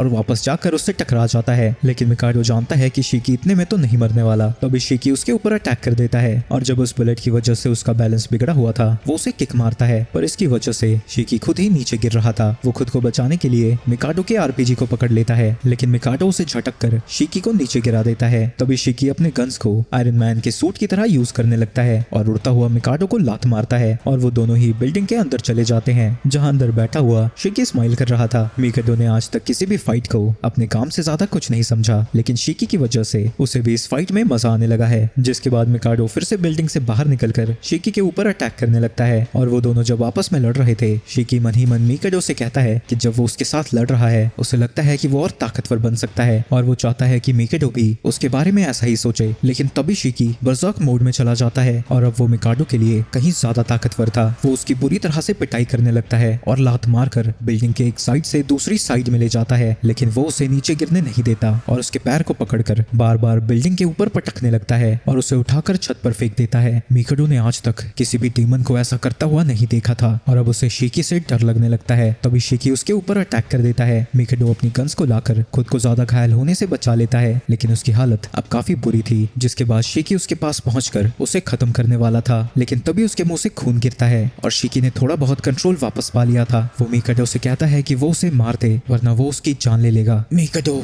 जल्दी करो, मार दो मुझे प्लीज, मैं अपने दोस्त को नहीं मारना चाहता। तभी शिकी उसके ऊपर अटैक करने के लिए अपनी गन को बनाने लगता है, पर ऐन वक्त पर मासूमी आकर उसे किक मारता है। मैं अभी के लिए इसका ध्यान भटका रहा हूँ, मुझे नहीं पता तुम क्या सोचते हो, तुम्हें इस पर अटैक करना होगा वरना ये पूरी सिटी में कितने ही मासूमों की जान लेगा। हाँ, पर तुम्हारा अटैक उसे मारने के लिए होना चाहिए वरना तुम उसे नहीं रोक पाओगे, पर अगर तुमने उसे मार दिया तो मैं तुम्हें मार दूंगा। मिकाडो कहता है कि ऐसी हालत में उसे कम से कम 5 मिनट चाहिए, तो मासूमी उसके सामने जाकर खुद को इनविजिबल बना लेता है और शिकी के ऊपर छुपकर अटैक करता है, लेकिन तभी शिकी की पीठ से एक खून से बना हुआ मुंह बाहर आता है और उल्टा मासूमी को वापस से पीछे आना पड़ता है। वहीं ऐसी हालत में भी शिकी कॉन्शियस था और वो मासूमी को भी यहाँ से भागने को कहने लगता है। तभी शिकी 2 मशीन गन से मासूमी के ऊपर अटैक करने लगता है। वहीं मिकाडो ने भी पहली बार किसी बर्ज़र्क डीमन को होश में देखा था और उसे समझ नहीं आता कि वो रो क्यों रहा है, क्योंकि डीमंस तो बस बेरहमी से लोगों को मारना जानते हैं। अगर वो रो रहा है तो इसका मतलब है कि उसमें भी फीलिंग्स हैं, यानी उसने अभी तक जितने भी डीमंस को मारा है वो भी शायद रो रहे होंगे। वो किसी को भी नुकसान नहीं पहुंचाना चाहते थे, लेकिन ना चाहते हुए भी उन्होंने अपने करीबियों को नुकसान पहुंचाया। और अब मिकाडो रियलाइज करता है कि शिकी झूठ नहीं बोल रहा था, वो दिल का बहुत अच्छा है और खुद पर से कंट्रोल खोने के बावजूद भी वो उसे अपना दोस्त बुला रहा था। मैं जानता हूँ कि तुम बहुत तकलीफ में होगे, फिक्र मत करो दोस्त, मैं तुम्हारी मदद करूंगा। वहीं इनविजिबल होने के बावजूद भी शिकी को अपने बाकी के सेंसेस से मासूमी की लोकेशन का पता लगता रहता है। तभी उसके पैर के नीचे से एक पत्थर फिसल जाता है और शिकी अपनी सारी गन से उसके ऊपर शूट करने लगता है, जिसकी वजह से मासूमी का एक पैर कट जाता है। लेकिन मरने से पहले वो शिकी से कहता है कि उसकी मौत का जिम्मेदार वो खुद को ना ठहराए। तभी शिकी अपने सारे वेपन से मासूमी के ऊपर अटैक कर देता है, जिसकी वजह से वहां पर एक धमाका होता है। लेकिन धुआं हटने पर हम देखते हैं कि वहां पर नेटो पहुंच रखा है। तो इतना शांत क्यों दिख रहा है भाई, इतनी जल्दी है क्या मरने की? भैन के टके हीरो जैसी एंट्री लेना जरूरी है क्या? थोड़ी देर पहले नहीं आ सकता था? हाँ, एक तो बचाओ, ऊपर से ताने सुनो इनके। जिसके बाद वो शिकी के ऊपर अटैक कर देता है। और तुम्हारा अटैक कब फायर होने वाला है? वही मिकाडो ने अपने वेपन को तैयार कर लिया था और उसे लगता है कि शिकी की तकलीफों को खत्म करने का एक ही तरीका है, उसे मारना। लेकिन तभी शिकी उसका नाम लेकर बुलाता है, जो सुनकर मिकाडो रोने लगता है और अपने वेपन को फायर करता हुआ सिर्फ एक ही चीज बोल रहा था कि शिकी ना मरे। वहीं जब मिकाडो का अटैक शिकी तक पहुंचता है, शिकी उसका शुक्रिया अदा करता है, जो सुनकर मिकाडो अपने आंसुओं को छिपाता हुआ उसे देखकर स्माइल करने लगता है। जिसके बाद वहां पर एक धमाका हो जाता है। इसके बाद हम कुछ देर बाद का सीन देखते हैं और वहां पर क्योरू भी पहुंचा हुआ है। वहीं शिकी बुरी हालत में तो है, लेकिन अभी भी उसकी सांसें चल रही हैं और अब मिकाडो भी समझ चुका है कि उन सारी फायर के पीछे शिकी का नहीं बल्कि शिन्या का हाथ था। जिसके बाद उसके पास नेटो जाता है। मिकाडो को लग रहा था कि वो उसे मारने आया है। बिल्कुल भी नहीं, मैं तुम्हें नहीं मारने वाला। जो सुनकर मिकाडो हैरान हो जाता है। हम मोमोटारो को खत्म नहीं करना चाहते, हम चाहते हैं कि वो हमारी बात सुने। मिकाडो कहता है कि अगर मोमोटारो और डीमंस को साथ में रहना है तो पहले उन्हें इस रैम्पेज वाली प्रॉब्लम को सॉल्व करना होगा। तुम्हें मुझे ये बताने की जरूरत नहीं है। क्या जब शिकी को होश आए क्या तुम कह दोगे मैंने उससे माफी मांगी है? मैं उसे अपना चेहरा भी नहीं दिखा सकता। मुझे यकीन है मेरी हरकतों की वजह से वो मुझे भी देखना भी नहीं चाहेगा। शिकी भले ही दिमाग से पैदल हो, लेकिन वो दूसरों की फीलिंग समझ सकता है और मैं तुम्हारे बदले माफी नहीं मांगने वाला। और उसके जाने के बाद मिकाडो भी सोचने लगता है कि डीमंस और मोमोटारो के बीच इस लड़ाई को वो कैसे खत्म कर सकता है। दूसरी तरफ शिकी की हालत बहुत बुरी है और सभी बाहर टेंशन में खड़े हैं। तभी मासूमी क्योरी से कहता है कि अब से वो सर्वे यूनिट का कैप्टन बनेगा, क्योंकि ऐसे कटे हुए पैर के साथ वो किसी काम का नहीं है। लेकिन तभी वहां पर क्योया पहुंच जाता है और भी मासूम कैसे, अबे तेरी टांग कहां गई? और टांग कटने के बावजूद भी तेरा चेहरा ऐसा क्यों है? साले बोटॉक्स के इंजेक्शन लगा रखे तूने। चल तू फिक्र मत कर, तेरी टांग ठीक कर दूंगा मैं, पर उससे पहले जवान लोगों की बारी है। जिसके बाद वो शिकी और इकारी को ठीक करने के लिए पहुंच जाता है। अगली सुबह शिकी को होश आता है। वहीं रात भर हील करने की वजह से क्योया की हालत खराब हो रखी है और अब इकारी भी होश में आ चुका है। इसके बाद बाकी सब उन दोनों से मिलने आते हैं। वो शिकी को पूरी तरह से ठीक देखकर हैरान थे, क्योंकि रात को तो उसकी हालत जले हुए आलू जैसी थी। वहीं शिकी को ढंग से कुछ भी याद नहीं था, लेकिन तभी उसकी नजर मासूमी पर जाती है, जिसे देखते ही उसे सब कुछ याद आ जाता है और वो उसके पैरों पर गिरकर मासूमी से माफी मांगने लगता है। लेकिन तभी वो देखता है कि उसके पैर वापस से उग चुके हैं। मेरे पैर को छोड़ो, प्रॉब्लम तुम हो। तुम्हारा शरीर और दिमाग दोनों ही कमजोर है। अगर तुम्हें रात को ना रोका गया होता तो न जाने कितने मासूमों की जान लेते तुम। ये तुम सब पर भी लागू होता है। तुम्हारे पास दूसरों की जान लेने की ताकत है और अगर तुम उस ताकत से कंट्रोल खो बैठते हो तो तुम किसी की भी जान ले सकते हो, चाहे वो कोई भी हो। इसलिए तुम्हें ताकतवर बनना होगा ताकि तुम दोबारा कंट्रोल ना खो।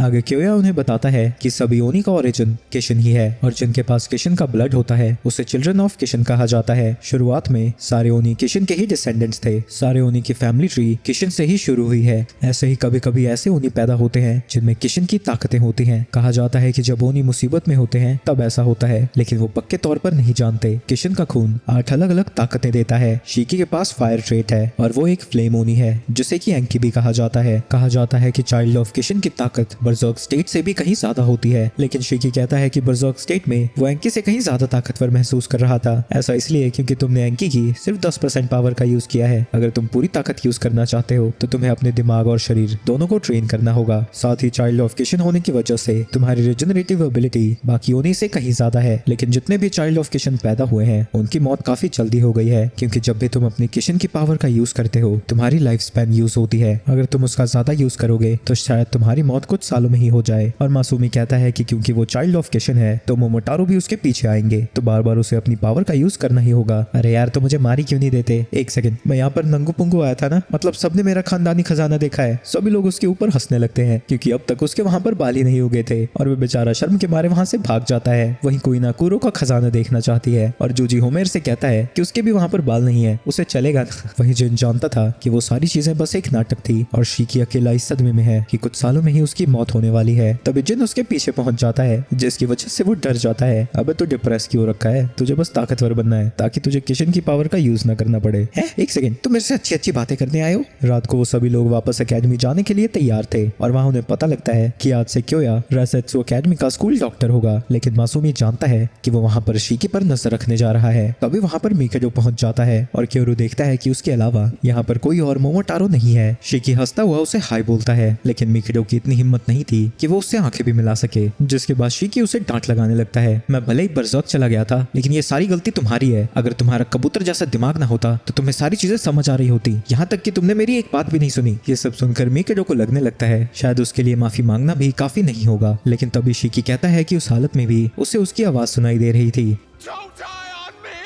जो सुन के वो बहुत खुश हुआ था। जिसके बाद शीकी उसका शुक्रिया अदा करता है क्योंकि उसने उसकी जान बचाई थी। वहीं ये सब सुनकर मिकेडो रियलाइज करता है कि शीकी बहुत अच्छा है और वो रोता हुआ उससे माफी मांगने लगता है। अरे कोई बात नहीं, हम बाद में मिलते हैं। दूसरी तरफ हॉस्पिटल में सुकियोमी और ओसाकू को डिस्चार्ज कर दिया गया है और वो रास्ते में उन्हीं 2 बच्चियों से मिलते हैं जिन्हें जिन और शीकी ने बचाया था। वहीं उन गधों की जिंदगी बख्शने के बावजूद भी वो नेटो से अपना बदला लेना चाहते हैं। वहीं नेटो के साथ बाकी सभी टनल से होते हुए वापस जा रहे हैं, जहाँ नेटो कहता है कि कल से उनकी ट्रेनिंग शुरू हो जाएगी। हाँ, अभी तो मर के बचे हैं यार। इसके बाद हम शीकी को देखते हैं जो कि अपने फादर की ग्रेव के सामने था, जिसे कि एक मोमोटारो होते हुए भी ओनीस के साथ दफन किया गया है। तभी उसकी नजर नेटो पर जाती है और उसके हाथों पर गैंगस्टर वाले टैटू को देखकर वो हैरान हो जाता है। लेकिन तभी उसके पीछे क्योया पहुंचता है और उसे कहता है कि अभी वो उसे परेशान ना करे और शीकी के पूछने पर बताता है कि वो टैटू उसके पूरे शरीर पर है लेकिन अभी वो अधूरा है। अच्छा, तो जब खत्म हो जाएगा तब मैं उन्हें दिखाने को बोलूंगा। मुझे नहीं लगता कि वो उसे खत्म करना भी चाहता है, क्योंकि उस टैटू में नई चीजें तभी ऐड होती हैं जब उसका कोई साथी मरता है। वो शायद ऐसा इसलिए करता है क्योंकि वो भूलना नहीं चाहता, या तो वो खुद को पनिश कर रहा है। वो तुम्हें ताकतवर इसलिए बनाना चाहता है ताकि तुम जिंदा रह सको, इसलिए वो तुम पर इतना स्ट्रिक्ट है क्योंकि वो तुम्हारी फिक्र करता है। ये सब सुनकर शीकी उसकी पुरानी बातें याद करने लगता है और नेटो को आवाज लगाकर कहता है कि वो नहीं मरने वाला और साथ ही वो इतना स्ट्रांग बनेगा कि उसके साथी भी कभी नहीं मरेंगे, तो उसका घटिया सा टैटू कभी कंप्लीट होगा ही नहीं। तो यहीं पर ये वीडियो समाप्त हो जाती है। ऐसी और वीडियोस के लिए चैनल को लाइक कर देना और वीडियो को सब्सक्राइब करते जाना।